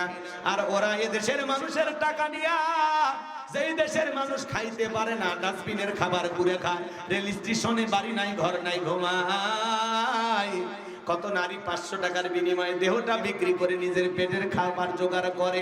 সেই দেশে যারা ভাস্কর্যের নামে বিলাসিতা করে 4,500 কোটি টাকা খরচ করেছে, প্রত্যেকটা টাকার হিসাব একদিন আল্লাহর কাছে দিতে হবে। এই ভাস্কর্য বানায় কি করেছেন? 5 আগস্টে ভাস্কর্যের মাথায় উঠে মানুষ পেশাব করছে। আপনার বাবার সম্মান কমছে না বাড়ছে? ওই ভাস্কর্য না বানায়া এই দেশে কত মসজিদ মাদ্রাসা দুরবস্থা। যদি মসজিদ মাদ্রাসাগুলো সুন্দর করে দিতেন, কত গরিব এতিম অসহায় খাইতে পারে না, তাদের মুখে যদি খাবার তুলে দিতেন, কত মানুষের বাসস্থান নাই, বাসস্থানের যদি ব্যবস্থা করে দিতেন, কত বেকার যুবক আছে, তাদের যদি কর্মস্থানের ব্যবস্থা করে দিতেন, 4,500 কোটি টাকা দিয়া দেশের কল্যাণে, ইসলামের কল্যাণে যদি ভালো ভালো কাজ করতেন, বিকাশ হয়ে আপনার বাবার কবরে সব পৌঁছে যেত। আর আপনারা বানান ভাস্কর্য। এটা মুসলমানের কালচার না, এটা মুসলমানের সংস্কৃতি না, কথা বলে ঠিক না? এগুলো ইহুদি মুশরিক বেঈমানদের কালচার, কথা বলে ঠিক না? ভাস্কর্য বানায়, রাস্তার মোড়ে লিখে রাখেন সুবহানাল্লাহ, আলহামদুলিল্লাহ, আল্লাহু আকবার, লা ইলাহা ইল্লাল্লাহ। যত মানুষের নজর পড়বে, আল্লাহকে স্মরণ করবে, তাসবিহটা পাঠ করবে, আপনার আমলনামায় সব লেখা হবে। যিনি তিলাওয়াত করবেন তার আমলনামাতে সব লেখা হবে। তা না করে কি বানায় না বানায় খুঁজে পায় না। ঠিক রাগ করতেছেন আপনারা? ভাস্কর্য আমরা বানাবো না। আগামীতে যারা আসবেন তাদেরকে আমরা বলবো, খবরদার এগুলো বানাইয়া টাকা নষ্ট করবেন না। ওই টাকা দিয়ে দেশের যুবকদের কর্মস্থানের ব্যবস্থা করতে হবে, অসহায় মানুষদের জন্য কাজ করতে হবে। কথা বলেন ঠিক কিনা? রাগ করেন? আমার কথা কি রাগ করেন? খারাপ কিছু কইলাম? ভাইয়েরা আমার, গভীর মনোযোগ দিয়ে কথাগুলো শুনবেন, তাহলে মুমিন বান্দা সমাজে সেই কাজ চালু করবে যেই কাজ চালু করলে সব হবে। জোরে বলেন কি হবে? এ যুবক, মুমিন বান্দার 2 নাম্বার গুনাহ, অনার্থক জিনিস শ্রবণ করা যাবে না। কানের ভিতর ইয়ারফোন লাগায় গান শোনো, রূপবানে নাচে কমর দোলাইয়া, আল্লাহর ফেরেশতারা কবর এনে পিটাবে ঝোলাইয়া ঝোলাইয়া। সিরাজগঞ্জের এক যুবক রেল লাইন পার হয়ে যায়, কানের ভিতর ইয়ারফোন লাগাইয়া টেনে এসে ধাক্কা মেরে 3 টুকরা করে থুয়ে গেছে। মরার পরেও কানের ভিতর ইয়ারফোন লাগানো ছিল। এখন কবরে যা, ফেরেশতারা তোর জায়গা মতো বাদ্যযন্ত্র বাজাবে। কথা বলেন ঠিক কি না? এই কান আল্লাহ গান শোনার জন্য দেয় নাই। হক্কানি ওলামা ইকরামদের বয়ান শুনতে হবে, ইসলামী সঙ্গীত শুনতে হবে, কোরআন তেলাওয়াত শ্রবণ করতে হবে। কথা বলেন ঠিক কি না? এই জন্য মুমিন বান্দার 2 নাম্বার গুনাবলী, ওয়াল্লাযীনা হুম আনিল লাগবি মুরিদুন। অনার্থক কথাবার্তা বলা যাবে না, অনার্থক কাজ করা যাবে না, অনার্থক জিনিস শ্রবণ করা যাবে না। সেইটা বলবো যেইটা বললে সব হয়, সেই কাজ চালু করব যেই কাজ চালু করলে সব হয়, সেইটা শ্রবণ করব যেইটা শুনলে সব হয়। এক কথায় সব আছে যেখানে, জোরে বলেন, সব আছে যেখানে, আর গুনাহ আছে যেখানে। সকল গুনাহ থেকে আল্লাহ আমাদের বেঁচে থাকার তৌফিক দান করুন। জোরে বলেন আমিন। আরেকটু চিল্লায় বলেন আমিন।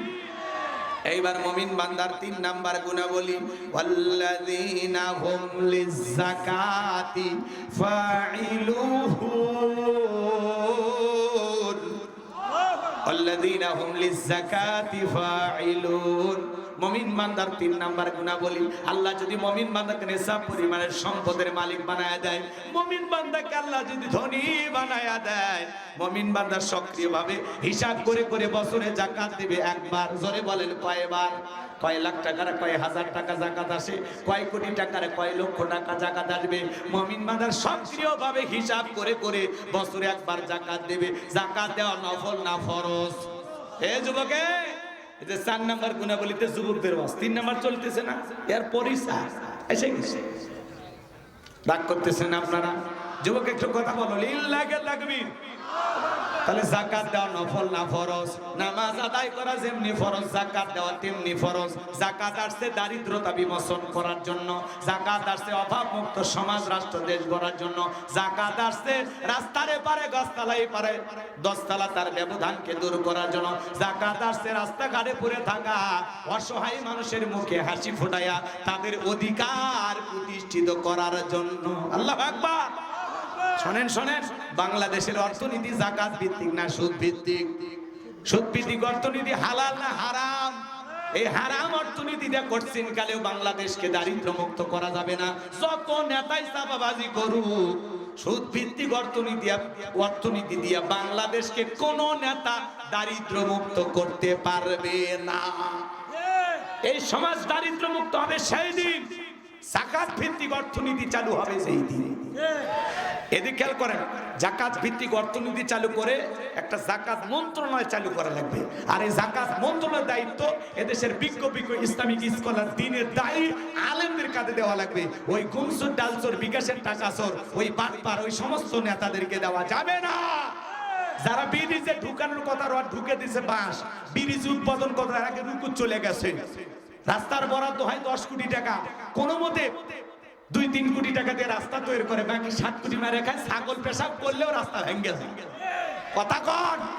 আর ওদের পিছনে আপনারা স্লোগান দিই, বল্টু ভাইয়ের চরিত্র ফুলের মতো পবিত্র, নামাজ পড়া একত্ব, গাঁজা খাই 5 ওয়াক্ত, গুমসুরিতে পাকা ভক্ত, শয়তানের 1 নাম্বার ভক্ত, হুজুরদের জন্য খুবই শক্ত, সুশা খাই গরিবের রক্ত। পোস্টারে লেখা আছে গরিবের বন্ধু, ভোট দিয়ে দেখেন গরিবের কয় নাম্বার শত্রু। পোস্টারের নিচে লেখা আছে সেবা করার সুযোগ দিন। আসলে ওইটা না লিখে লেখা লাগবে বড় লোক হওয়ার সুযোগ দিন। কারণ নির্বাচনের আগে একটা সাইকেল কেনার টাকা নাই, সেই নেতা নির্বাচনে পাশ করে গাড়ি বাড়ি, শহরে একটা বাড়ি, ঢাকায় একটা বাড়ি। বাপ রে বাপ, এত টাকা পায় কোথায়? জিব্রাইল দিয়ে যায়। রাতে রাতেই ধনী হয়ে যায়। এক এক এমপি মন্ত্রী লক্ষ লক্ষ কোটি টাকা, 11 লক্ষ কোটি টাকা দুর্নীতি করে বিদেশে পাচার করেছে। এক এমপি মন্ত্রী 5 কোটি 10 কোটি টাকা দামের গাড়িগুলো গ্যারেজে পড়ে আছে, এমপি মন্ত্রী নাই। হাজার হাজার বিঘা জমি জোর করে দখল করেছিল, আজকে হলে কুত্তে ঘুরিচ্ছে, নেতা নাই। কথা বলেন, বড় বড় কথা বলতে এমপি মন্ত্রী আছে আছে। মন্ত্রীরা সব কোথায় গেল, এমপিরা সব কোথায় গেল, কোথায় কাদের কাকা? ওদের সারা দেশটা এখন লাগে ফাঁকা ফাঁকা। পালাবো না প্রয়োজনে। আছে আছে কি ডাইলগ? পালাবো না, কি ডাইলগ দিতে? আছে আছে পালাবো না পালাবো না, যাই না তাদের দেখা, ওদের সারা দেশটা এখন লাগে ফাঁকা ফাঁকা। আইন মন্ত্রী আটকে গেল আইনেরই ফাঁকে, দাড়ি সারা দরবেশটারে ভণ্ড ভণ্ড লাগে। শুনেছি ভাই কত নেতা নেত্রী খাইতেছে ভাই ডান্ডা, বিচারপতি কালা মানিকের ফাটিয়েছে নাকি আন্ডা। এটা আমার খবর না, মিডিয়ার খবর। এই বিচারপতি শামসুদ্দিন মানিক আল্লামা সাইদি হুজুরকে মৃত্যুদণ্ডের রায় দিয়েছিল। আমরা বলতে চাই ওই একই ট্রাইব্যুনালে বিচারপতি মানিককে মৃত্যুদণ্ডের রায় দিতে হবে। কথা বলে ঠিক না? এই বিচারপতি মানিক টকশোতে বসে আমার বোনকে অপমান করে রাজাকারের বাচ্চা বলেছিল, ছাত্র আন্দোলনের সবাইকে রাজাকারের বাচ্চা বলে গালি দিয়েছিল। এই দেশে 116 জন আলিমের তালিকা করে দুদকের কাছে জমা দিয়েছিল। আমার রোল নাম্বার ছিল 23। আমার সিরিয়াল কত আপনারা চেনেন না? ওরা ঠিকই চেনেন যে আলেমদের তালিকা করেছিল। আজকে সে বিনা তালিকায় জেলখানা। কথা বলে ঠিক না? পলকের ঝলক গেল, পলকের ঝলক গেল, থামিয়ে নেটের চাকা, ওদের সারা দেশটা এখন লাগে ফাঁকা ফাঁকা। কোথায় গেল সংসদেতে মমতাজের গান, কোথায় গেল হযরত বলা স্বামী ওসমান। 70 রাকাত তাহাজ্জুদ পড়তো, বিরাট বড় আল্লাহর ওলি ছিল। 41 সাল পর্যন্ত টিকে থাকার স্বপ্ন দেখেছিল। 24 সালের 5 আগস্টে ভাগ্যে কি আছে আল্লাহর ওলিরা জানতো না। মাইক পেলে বলতে খেলা হবে, খেলা হবে। আজকে পুরো বাংলাদেশের মাঠ পড়ে আছে, কিন্তু ওই পাক্কা খেলোয়াড় নাই। ওরা পাক্কা দুর্নীতিবাজ, লুটে পুটে খাইয়া দেশের টাকা বিদেশে পাচার করে টেগুম্বারা বানাইছে। নেতা দেশি আর বাড়ি হলো বিদেশি। ওরা খালি মুখে স্লোগান দেয় আমার সোনার বাংলা, আমি তোমায় ভালোবাসি। আর নেতার বাড়িতে যা দেখেন, নেতার বাড়ি টাইস চাই না, চাই না টাইস। বাড়ির জানালা দরজা সব বিদেশি। কথা কয় না, বিদেশ থেকে আনছে। বিছানার চাদর বিদেশি, হ্যাঁ সব বিদেশি। এমনকি খেতা সিলাই করা সুইটাও বিদেশি, বউ বিদেশি। কথা কয় না, রাগ করতেছে। ওরা খালি এমনি বলে আমার সোনার বাংলা, আমি তোমায় ভালোবাসি। সোনার বাংলার জিনিস ভালোবাসি না।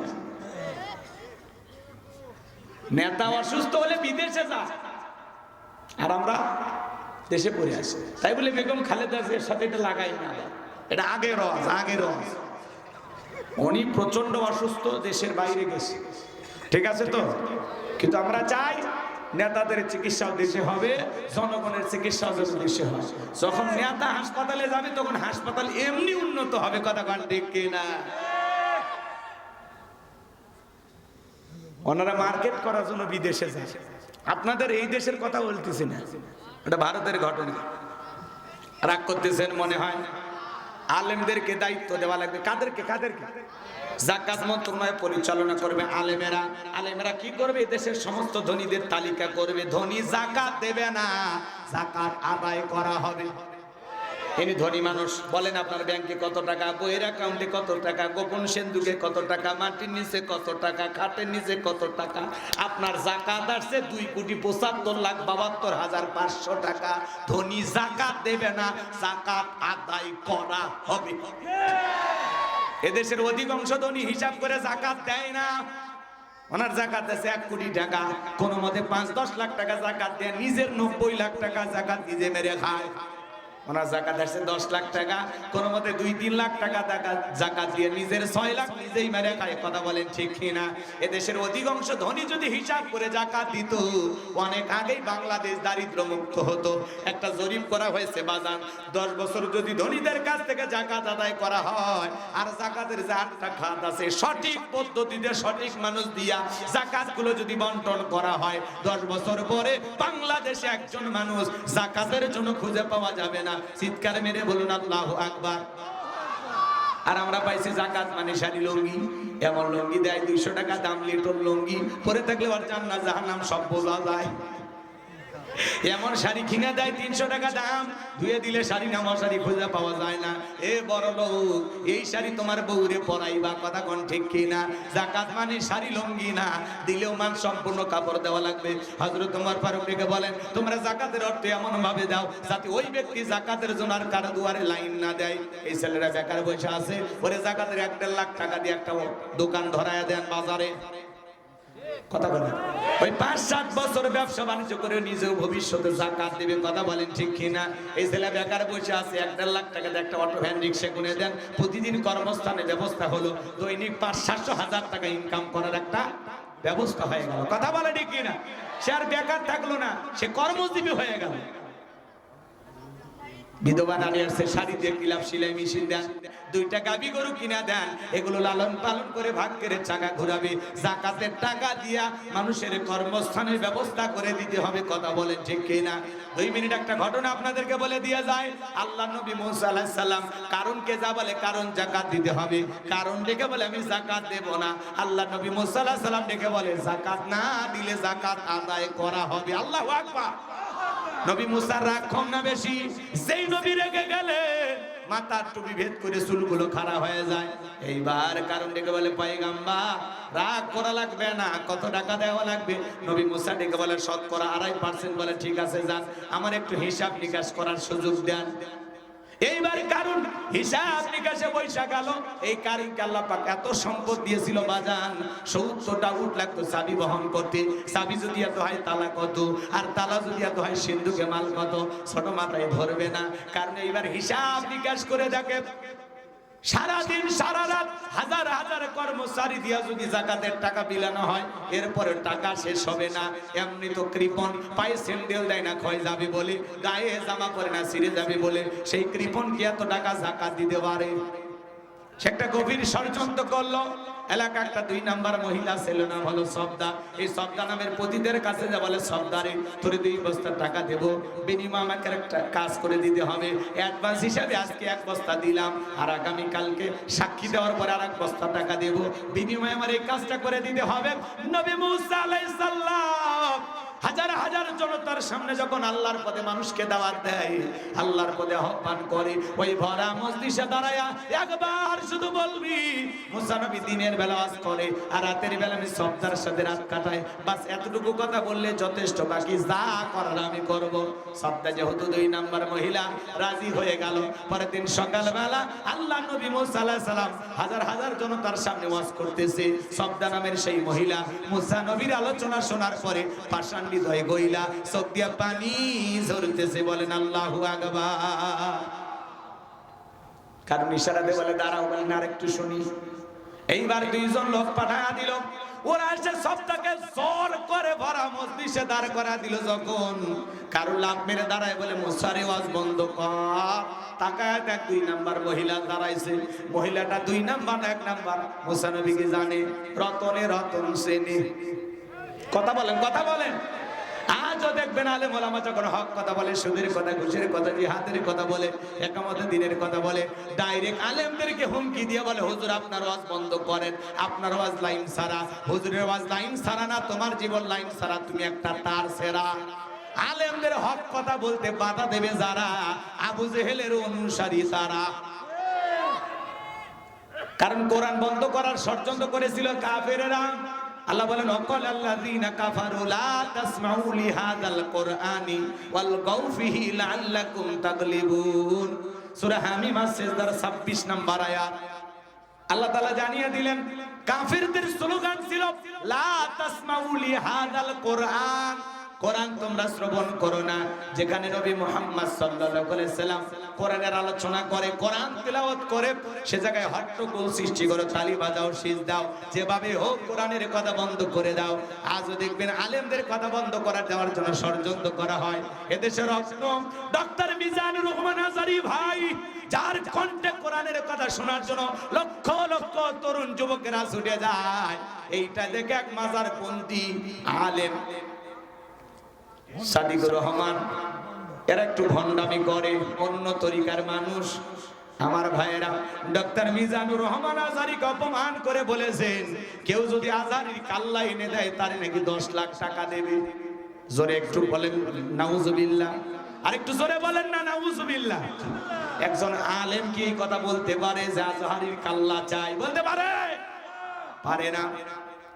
যেই ভণ্ড পীর সাদিকুর রহমান ডক্টর মিজানুর রহমান আজারি ভাইয়ের কাল্লা নেওয়ার জন্য 10 লাখ টাকা ঘোষণা করেছে, আমরা প্রশাসনকে বলতে চাই 24 ঘন্টার মধ্যে ওই পীরকে গ্রেফতার করতে হবে। কথা বলে ঠিক কিনা? ডক্টর মিজানুর রহমান আজারি ভাই এই দেশে এসে মাত্র 2টা প্রোগ্রামে কথা বলেছেন, পেকুয়া, কক্সবাজার আর যশোরে আদ্দিন ফাউন্ডেশনের উদ্যোগে যে 3 দিন ব্যাপী ঐতিহাসিক তাফসীরুল কোরআন মাহফিল হয়েছে। আগামী 10 তারিখ সিলেটে নতুন এক ইতিহাস সৃষ্টি হবে। আল্লাহু আকবার বলেন। যে মাঠে আল্লামা সাইদি হুজুর কথা বলেছেন, সেই মাঠে কথা বলবেন ডক্টর মিজানুর রহমান আজহারি। আল্লামা সাইদি হুজুরের যোগ্য উত্তরসূরি হিসাবে ডক্টর মিজানুর রহমান আজহারি ভাইকে আল্লাহ কবুল করুন। সিলেটে এক নতুন ইতিহাস সৃষ্টি হবে, লক্ষ লক্ষ মানুষ। আল্লাহু আকবার বলেন। বিশ্বাস হয় না আপনাদের? 10 তারিখে টের পাবেন। এসে গেছে 10 তারিখ, কথা কয় না? এসে গেছে না? রাগ করতেছেন আপনারা? তো ডক্টর মিজানুর রহমান আজহারি ভাই এদেশের রত্ন, তাকে নিয়ে যারা ষড়যন্ত্র করেছিল, দেশ থেকে বিতাড়িত করেছিল, 4.5 বছর এদেশে কোরআনের দাওয়াত দিতে দেয় নাই। আন্তর্জাতিক ভাবে আল্লাহ তাআলা তার এই গোলামকে কবুল করেছেন, তার দাওয়াত বন্ধ ছিল না। বিভিন্ন দেশ ঘুরে ঘুরে কোরআনের ফেরি করে করতেছেন। আল্লাহু আকবার বলেন। আমার ভাইকে নিয়ে যারা ষড়যন্ত্র করতেছে, এই মাজারপন্থী, বেদাতপন্থী, শিরকে লিপ্ত যারা, এরা উলামা ইকরামদের বিরুদ্ধে ষড়যন্ত্র করেছিল বিগত সরকার। তাদেরকে কোলে তুলে রাখতো। এই মাজারপন্থীদেরকে খুব মোহাব্বত করতো, ভালোবাসতো।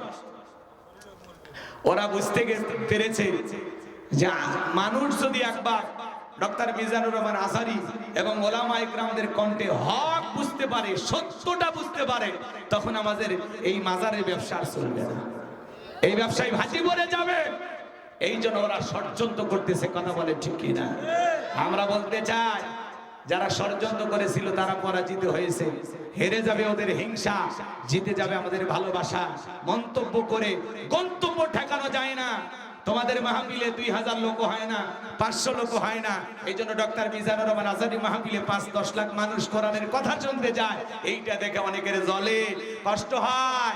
এত লোক কোথা থেকে এলো? কথা কয় ওরা ভাবে। এই জন্য আমরা বলতে চাই এখনো সময় আছে, কাজা চুরি বন্ধ করে। একজন আলেম হয়ে আর একজন আলেমকে শ্রদ্ধা রেখে সম্মান রেখে কথা বলতেছি, না হইলে সামনে অনেক কপালে দুঃখ আছে। কাদা চোরাচুরি করা যাবে না, কথা বলে ঠিক না? সকল ঘরানার ওলামা ইকরামদেরকে আল্লাহ পাক সঠিকভাবে এই দেশের দাওয়াতি প্ল্যাটফর্মে কাজ করা তৌফিক দান করুন। চিল্লা বলুন আমিন। আরেকটু চিল্লা বলুন আমিন। এই জন্য ডক্টর মিজানুর রহমান আজহারী ভাইকে নিয়ে যে বাজে মন্তব্য করেছেন, 10 লাখ টাকা ঘোষণা করেছেন, তার কাল লাইনে দিতে পারলে আমরা প্রশাসনকে বলবো, ভাই এখনো সময় আছে। ডক্টর মিজানুর রহমান আজহারী ভাইয়ের ভক্তরা ময়দানে নামার আগে, আন্দোলন করার আগে এখনো সময় আছে। ওই পীরকে 24 ঘন্টার মধ্যে গ্রেফতার করে, কথা বলে ঠিক না? একটাই দাবি, গ্রেফতার করে। তাহলে সব মাজার পূজারীরা যারা বিরোধিতা করে এরা ঠান্ডা হয়ে যাবে। কেন আপনি আজহারী সাহেবের পিছে লেগেছেন? কেন? যারা সমালোচনা করে এরা নিঃস্ব মনের মানুষ, এরা জীবনে আজহারী হতে পারবে না, কিন্তু সমালোচনা করে। আরে ভাই, আপনিও ডক্টর মিজানুর রহমান আজহারী ভাইয়ের মতো জনপ্রিয়তা অর্জন করেন, আপনিও চেষ্টা করেন। আপনার মাহফিলে লক্ষ লক্ষ শ্রোতা যাক, আমরা সেই দোয়া করি। আপনি আরেকজনকে দেখে কেন হিংসা করবেন? উনি তো একদিনে মিজানুর রহমান আজহারী ভাই মানুষ ভালোবাসে, যুবকেরা পছন্দ করে, তার কথা মানুষের শুনতে ভালো লাগে, এই জন্যই যায়। কথা বলেন, আপনি একটু ভালো করে বলেন, চেষ্টা করেন, আপনারা জনপ্রিয়তা হবে ইনশাআল্লাহ। রাগ করতেছেন? এগুলো জনপ্রিয়তা দেখলে অনেকের হিংসা হয়। কি হয়? হিংসা খুব খারাপ জিনিস। হিংসার আগুনে জ্বলে পুড়ে আপনি শেষ হয়ে যাবেন। কিন্তু আজহারী ভাইয়ের জায়গায় থাকলে এই ধরনের 2-4টা ভণ্ড পীরের কথা বকবকিতে আর বাতাসে আজহারী ভাইয়ের কিচ্ছু হবে না। আল্লাহু আকবার বলে। আল্লাহ পাক যেন আমার প্রিয় ভাই ডক্টর মিজানুর রহমান আজহারী ভাইকে সকল ষড়যন্ত্রের হাত থেকে হেফাজত করেন। চিল্লা বলেন আমিন। ওনার কথা সহ্য করার মতো শক্তি অনেকেরই নাই। কথা কয় না কেন?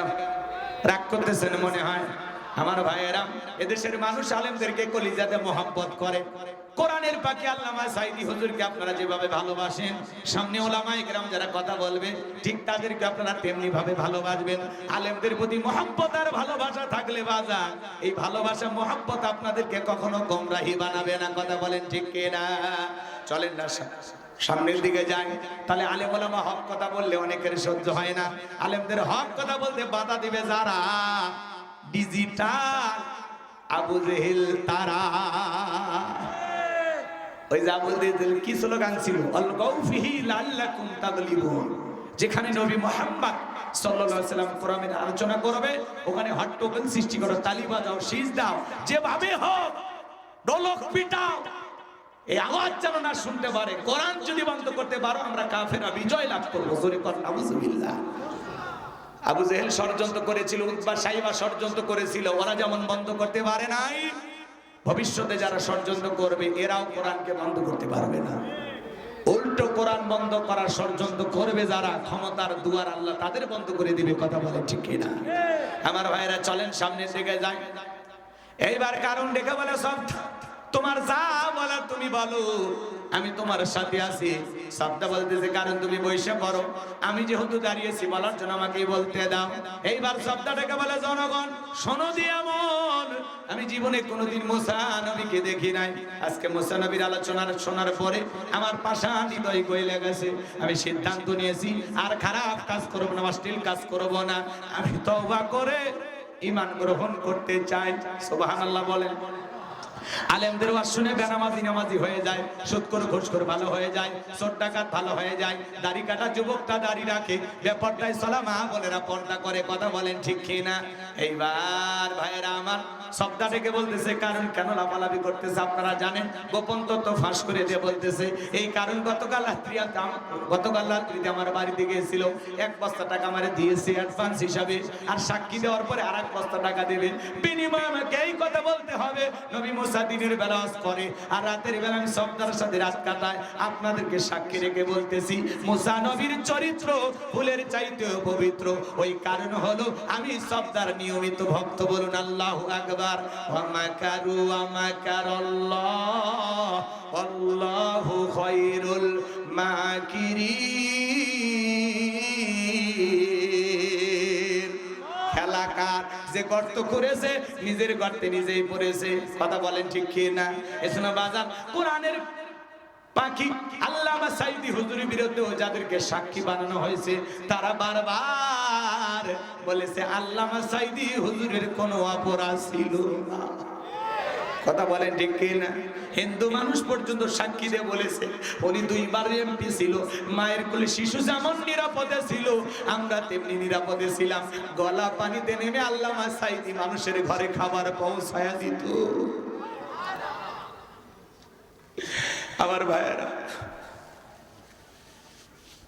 এইবার শব্দ বলতেছে, সব তত্ত্ব যখন শব্দ ফাঁস করে দিল নবী মুসা রাগান্বিত হয়ে ডেকে বলে আল্লাহ চাইতে গেছিলাম যাকাত, আর এত বড় ষড়যন্ত্র মেনে নেওয়া যায় না। আল্লাহ কারণে ধন সম্পদ সহজ যেন জমিন কারণকে গ্রাস করে ফেলে, আল্লাহ দোয়া মঞ্জুর করলেন। কারণে ধন সম্পদ সহ যখন হাঁটু পর্যন্ত জমিনের মধ্যে চলে গেল, বলে ব্যাপার না, উঠতে পারবো, দেহে শক্তি আছে। গলা পর্যন্ত চলে গেছে, বলে ব্যাপার না, দেহে শক্তি আছে, উঠতে পারবো। এইবার যখন গলা পর্যন্ত চলে গেছে, এরকম আস্তে আস্তে চলে যাইতেছে নিচের দিকে, তখন বুঝতে পেরেছে আর বুঝি বাঁচা গেল না।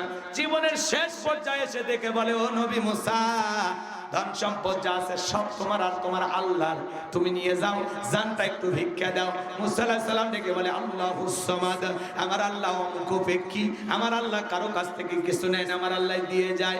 কারণ রে ধন সম্পদের বড় অহংকার ছিল তোর, তোর ধন সম্পদ সহ জমিনের ভিতরে চলে যা, আর পৃথিবীর ইতিহাসে সাক্ষী থাক তোর মতো যারা কৃপণতা করবে, সম্পদ জমা রাখবে, আল্লাহ রাস্তায় খরচ করবে না, ওই কঠিন কিয়ামতের ময়দানে তুই কারুনের কাতারে আল্লাহ তাদেরও বিচার করবে। কথা বলেন ঠিক কিনা? এজন্য সূরা তাওবার ভিতরে আল্লাহ বলেছেন যারা স্বর্ণ রূপা টাকা পয়সা জমা রাখে আল্লাহ রাস্তায় খরচ করে না, আমার আল্লাহ বলেন তাদের জন্য রয়েছে আযাবের সুসংবাদ। জোরে কোন নাউযুবিল্লাহ। সম্পদ জমা রাখবেন, আপনার এই সম্পদ বিষাক্ত সাপ হয়ে আপনাকে সবল মারবে, তখন বলবেন কে রে এত জোরে কামড় মারিস তুই কে? তখন বলবি আমি তোর দুনিয়ার মাল সম্পদ। এজন্য যাকাত দিলে ধনীর ধন কমে না বাড়ে। জোরে বলেন। ঘুমাইছে আর হবে আপনাদেরকে আর হবে না। বলেন ধনীর ধন কমে না বাড়ে। যাকাত দিবেন বাজান, যাকাত হলো আর্থিক ইবাদত। যাকাত দাতা হিসেবে আল্লাহ আপনাকে কবুল করেছে, আলহামদুলিল্লাহ। আল্লাহ আমার হাতে এই জায়গা রাখছে। কোন জায়গা? আল্লাহ চাইলে এই জায়গায় রাখতে পারতো না? ধনীর যাকাত দেওয়া ফরজ, গরিবের যাকাত খাওয়া ফরজ নয়। আপনি গরিবকে যাকাত দিয়ে দয়া বা করুণা করেন না, গরিব আপনার যাকাতের টাকা গ্রহণ করে আপনাকে ফরজ ইবাদত পালনের সুযোগ তৈরি করে দিয়ে গরিব বড় লোক দয়া করছে। কথা বলেন ঠিক কি না? এজন্য আসুন আল্লাহ পাক যেন প্রত্যেক বছর হিসাব করে আমাদেরকে যাকাত দেওয়ার তৌফিক দান করেন। জোরে বলুন আমিন। একটু জোরে বলুন আমিন। যাকাত দিলে সম্পদ বৃদ্ধি হবে, দান সদকা করলে সম্পদ বৃদ্ধি হবে। আল্লাহ আমাদের এই বুঝটা দান করেন। একটু জোরে বলুন আমিন। এইবার মুমিন বান্দার 4 নাম্বার গুণাবলী, আল্লাযীনা হুম লিফুরুজিহিম হাফিজুন।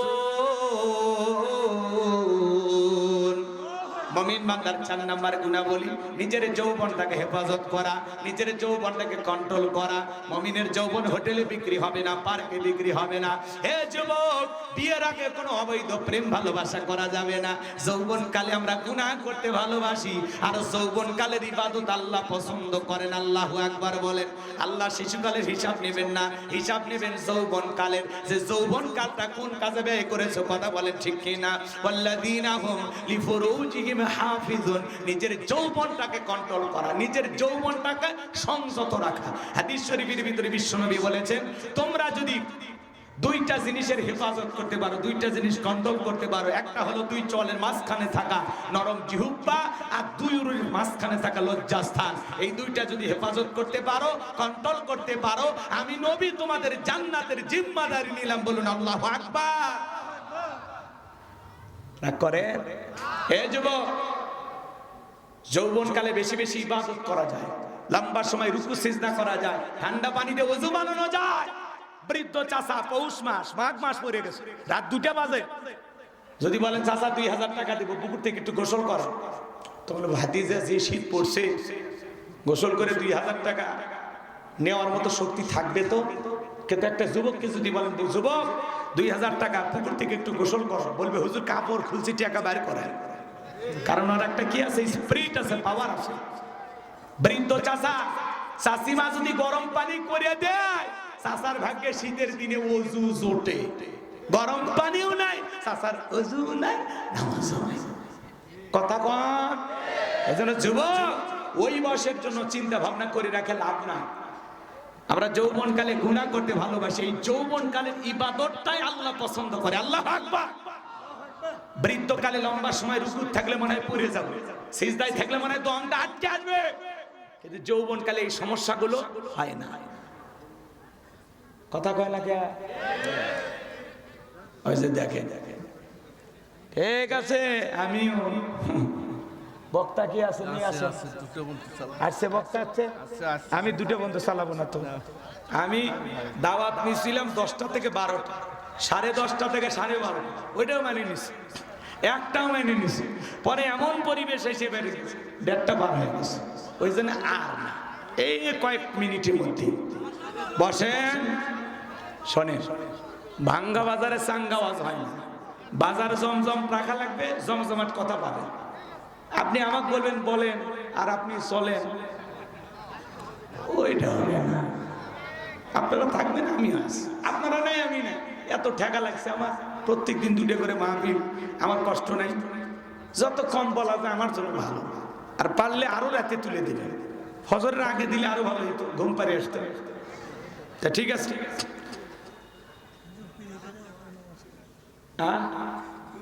কোন পীর আছে এলাকা? কষ্ট হচ্ছে আপনাদের? যুবক, এই 10টা মিনিট দেবেন না আমারে? শোনেন শোনেন, এদিক খেয়াল করেন। এই যুবক, এই খেয়াল করে, এদিকে খেয়াল করেন। হযরত আলী রাদিয়াল্লাহু তাআলা বলেন, তোমরা যৌবনের কারণে গুনাহ করো, একদিন তোমাদের যৌবন থাকবে না, আমলনামায় গুনাহ ঠিকই লেখা থাকবে। কথা বলে ঠিক কিনা? কারণ না ধরে টান দিয়েছো, ফেরেশতাদের কাছে ভিডিও নাই। একটা গোলাপ ফুল কিনে পার্কে বসে কার সাথে গল্প করেছে, মুরব্বী চাচা আপনি কি মনে করতেছেন হুজুর?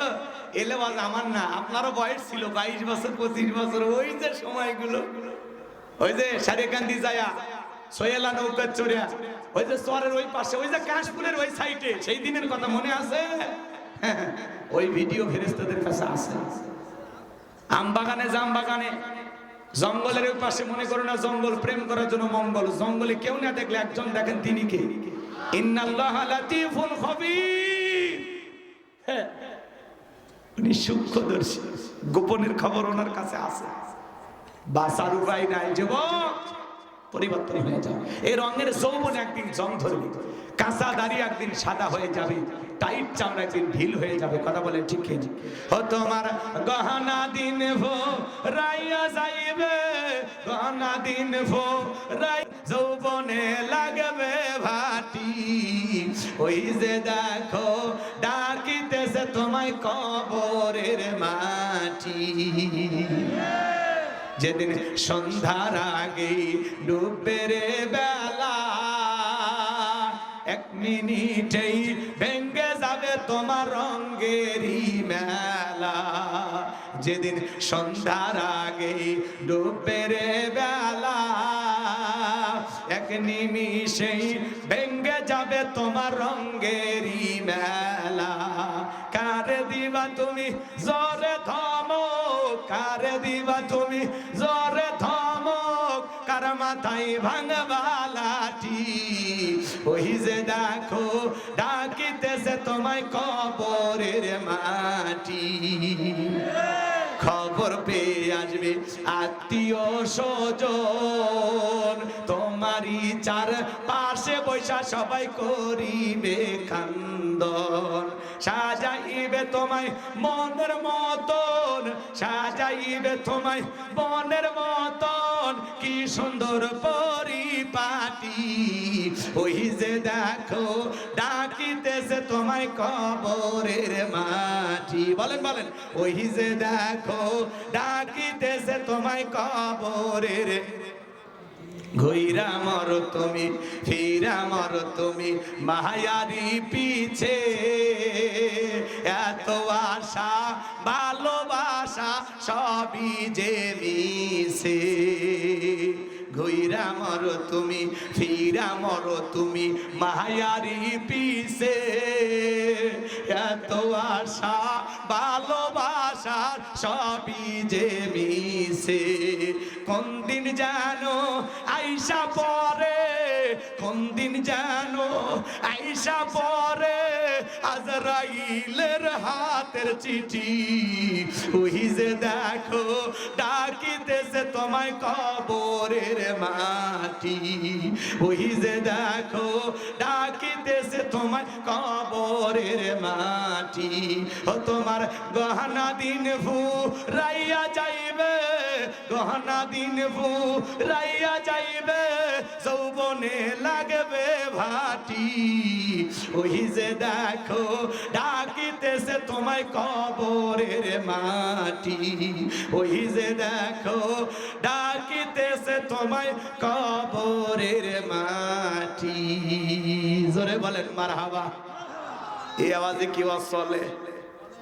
জোরে বলেন একটু মারহাবা, আর একটু জোরে বলেন মারহাবা। আমার ভাইয়েরা, এই শুন আল্লাহ রাব্বুল আলামিন বলেন ওয়াল্লাযীনা হুম লিফুরুজিহিম হাফিজুন। নিজের যৌবনটাকে সংযত রাখা, নিজের যৌবনটাকে কন্ট্রোল করা। হে যুবক, যৌবনের পরীক্ষা দিয়েছিলেন আল্লাহর নবী ইউসুফ আলাইহিস সালাম।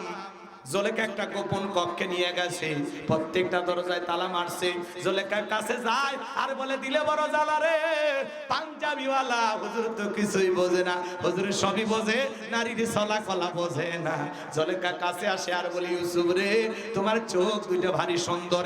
ইউসুফ আলাইহিস সালাম ডেকে বলেন, এই চোখ যে আল্লাহ সৃষ্টি করেছেন সে আল্লাহ তাআলাকে ভয় করো। ইউসুফ আলাইহিস সালামের অন্তরে কার ভয়? একটু জোরে বলেন না, কার ভয়? ইন্নী আখাফুল্লাহ, অন্তরে আল্লাহর ভয় নিয়ে আল্লাহকে ডেকে বলে, আল্লাহ জুলেখার মনের অবস্থা আমি বুঝতে পেরেছি, আল্লাহ একমাত্র আপনিই পারেন আমাকে বাঁচাইতে। হে যুবক, চিন্তা করো, ইউসুফ নবী আর জুলেখা, আর কেউ নাই। এরকম চাঁচুটি তোমরা পাও? কথা কয় না, কি করবা? রাগ করছে? শরম লাগে বলতে? ওই যে সেদিন হোটেলে গেলে যে ওই যে এটা কে ছিল গো? হিসাব করবা, জীবনে পা ফেলার আগে হিসাব করো, গুনাহ করার আগে চিন্তা করো।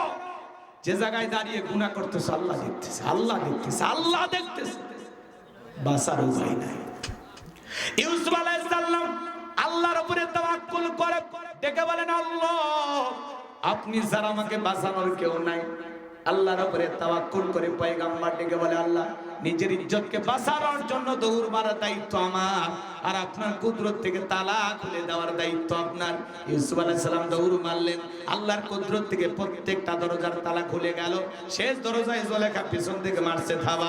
ইউসুফ আলাইহিস সালামের জামা ছিঁড়ে গেছে। এইবার জুলেখা তাকায় দেখে তার স্বামী আজিজ মিসর দাঁড়ায় আছে।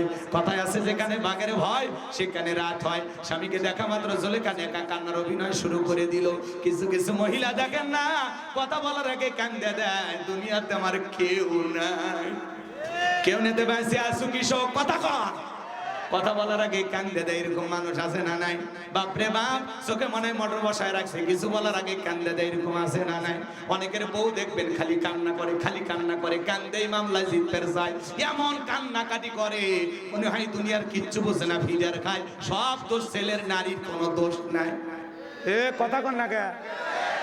ওরা কাঁদলে আপনারা বিশ্বাস করেন ওই কান্নার মধ্যে আছে পুরোটা অভিনয়। ছেলে মানুষ কাঁদতে পারে না, বুকটা ফাটে যায়, বলতে পারে না। আর মেয়ে মানুষ কথা বলার আগে কান্দে দেয়, চোখের পানি লাগেই থাকে, মনে হয় মোটর বসায় রাখছে, টিপ দেওয়া হয় না। অনেকের বউ যাদের বেশি বেশি কান্নাকাটি করে, বউ ধমক দেবে, চুপ কাঁদবি না, ঘটনা কি হয়েছে খুইলে বল। তোর কথা শুনে যদি মনে হয় কাঁদা উচিত, স্বামী স্ত্রী একসাথে জামাত করে কাঁদা, ঘটনা কি হয়েছে ওইটাকে খুলে কর, কথা কোন ঠিক কি না? কি হয়েছে? কাঁদবি, যাই নামাজে কাঁদবি, আল্লাহর কাছে কাঁদবি, চোখের পানি লাগেই থাকে। মেয়ে মানুষ কাঁদে কাঁদে কাঁদে কাঁদে একটু বলে, কান্নাকাটি করে, অভিনয় করে, মানুষ মনে করে নিষ্পাপ নিষ্কলঙ্ক, কিচ্ছু বোঝে না। রাগ করে যুবক, ভালো করে শুনে যাও। জুলেখা একা কান্নার অভিনয় করে ডেকে বলে, স্বামী ইউসুফকে ছেলের মতো দেখতাম, আজকে সুযোগ পাই আমার ইজ্জতের দিকে হাত বাড়াইছে, আরেকটু দেরি হয়ে গেলে সর্বনাশ হয়ে যেত। আর মনে মনে বলে, মরার স্বামী আসার সময় পাইলি না। মিথ্যা দর্শনের অপবাদ দিয়া, মিথ্যা তহমত দিয়া আল্লাহর নবী ইউসুফ আলাইহিস সালামকে 9.5 বছর জেলখানায় বন্দী রেখেছিল যারা, এই পৃথিবীর জমিনে নতুন করে ওলামায়ে কেরামদেরকে ধর্ষণের আসামি বানায়া জেলখানায় পাঠাবে যারা, এই যুগের জুলেখা তারা। কথা বলে, রাগ করবেন না আমার ভাইয়েরা। লম্বা ইতিহাস, লম্বা ঘটনা, আমি সংক্ষিপ্ত করে একটু 2-1 মিনিটে বলে দিলাম। হে যুবক, তোমাদের পায়ে হাত দিয়ে অনুরোধ করে বলে যাই, রে যুবক, তোদের পা দুটা গায়ে দে সোনা ভাই, আমি তোমাদের 2টা পা ধরে বলে যাই, খবরদার, পুলিশে ধরলে বাঁচবি, র্যাবে ধরলে বাঁচবি, কিন্তু কোন নারীর ছলনার ফাঁদে, মায়ের জালের উপরে জালে, মিষ্টি কথার ফাঁদে একবার যদি পা আটকে যায়, ফান্দে পড়িয়া ভোগা কান্দে রে, সারা জীবন কেঁদেও ওই কালনাগিনীর বিষাক্ত সবল থেকে তোরা বাঁচতে পারবি না। ওরা ছেলেদের ভালোবাসে না, ওরা ছেলেদের মন নিয়ে ব্যবসা বাণিজ্য করে, সে যত দামি গিফট করে তারে তত বেশি ভালোবাসে। মেয়েদের রং, মেয়েদের মনের রং আকাশের রং ধনুর মতো, মুহূর্তে মুহূর্তে পরিবর্তন হয়। মেয়ে যে কারে ভালোবাসে নিজেও জানে না। বিদায়, বিয়ের আগে অবৈধ কোন প্রেম প্রীতি কইরা বান্ধবীকে গিফট দিয়া ফকির হইও না। ওই টাকাটা জমায় রাখবে পাগল, ওই টাকাটা জমা, ওই টাকা জমাইয়া বউরে মোহরানা দিয়ে ঘরে তুলবা, কথা কয় না? সারা জীবন পরিশ্রম করে টাকাটা দিয়ে বান্ধবীর লেখাপড়া চালাইলো, অনেক টাকা দিল, গিফট দিল, মোবাইল কিনে দিল, জীবনে কিডনি বিক্রি করে বান্ধবীকে মোবাইল কিনে দেয়। কি প্রেম! প্রতিষ্ঠিত হয়ে আর একটা ছেলে হাত ধরে চলে যায়, তখন বলে আমার কি হল? তুমি তো কামলা, তোমার সাথে আমার যায় না। এখন ওই এক পুরে গাঞ্জা খায়ার কয়, আজ সারা রাত জায়গায় থাকি, শেফালি আসে, তুই জায়গায় থাকতে থাকতে তোর চোখ কানা হবি রে, তাও বউ খুঁজে পাবো না।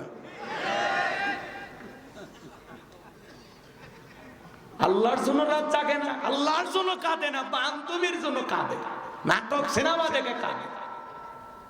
মুসলমান ভালো হয়ে জানে, যুবক ভালো হওয়ার দরকার আছে না নাই? কোন কোন যুবক আছে বিয়ের আগে অবৈধ প্রেম ভালোবাসা করবা না? পিতা মাতা পছন্দ করে বিয়ে দেবে যেখানে, বরকত আছে সেখানে। মা বাবার পছন্দের মেয়েকে কারা কারা বিবাহ করবা? হাত তুলে দেখাও। যারা বিয়ে করনি হাত তোলো, তোলো। খবরদার, অবৈধ কোনো প্রেম ভালোবাসা করবা না। যারা মা বাবার মনে কষ্ট দিয়ে পালিয়ে যা বিয়ে করে, এরা কোনোদিন দাম্পত্য জীবনে সুখী হতে পারে না। কথা বলে ঠিক কিনা? পিতামাতার দোয়া আছে যেখানে, কল্যাণ আছে সেখানে, মুরব্বীদের দোয়া আছে যেখানে, বরকত আছে সেখানে। একা একা মাতবাড়ি করে বিয়ে করিস না, জীবনে সুখ পাবি। 20 বছর বয়স হয়নি, বাড়িতে এসে আব্বা উত্তর বেড়া লাকিকে আমি কথা দিয়েছি, রাজি থাকলে 1 চামচ, না হলে 2 চামচ। পিতামাতা রাজি হয় না, পালিয়ে যা বিয়ে করে। কথা কয় না কে? পরে জীবনে আর সুখ থাকে?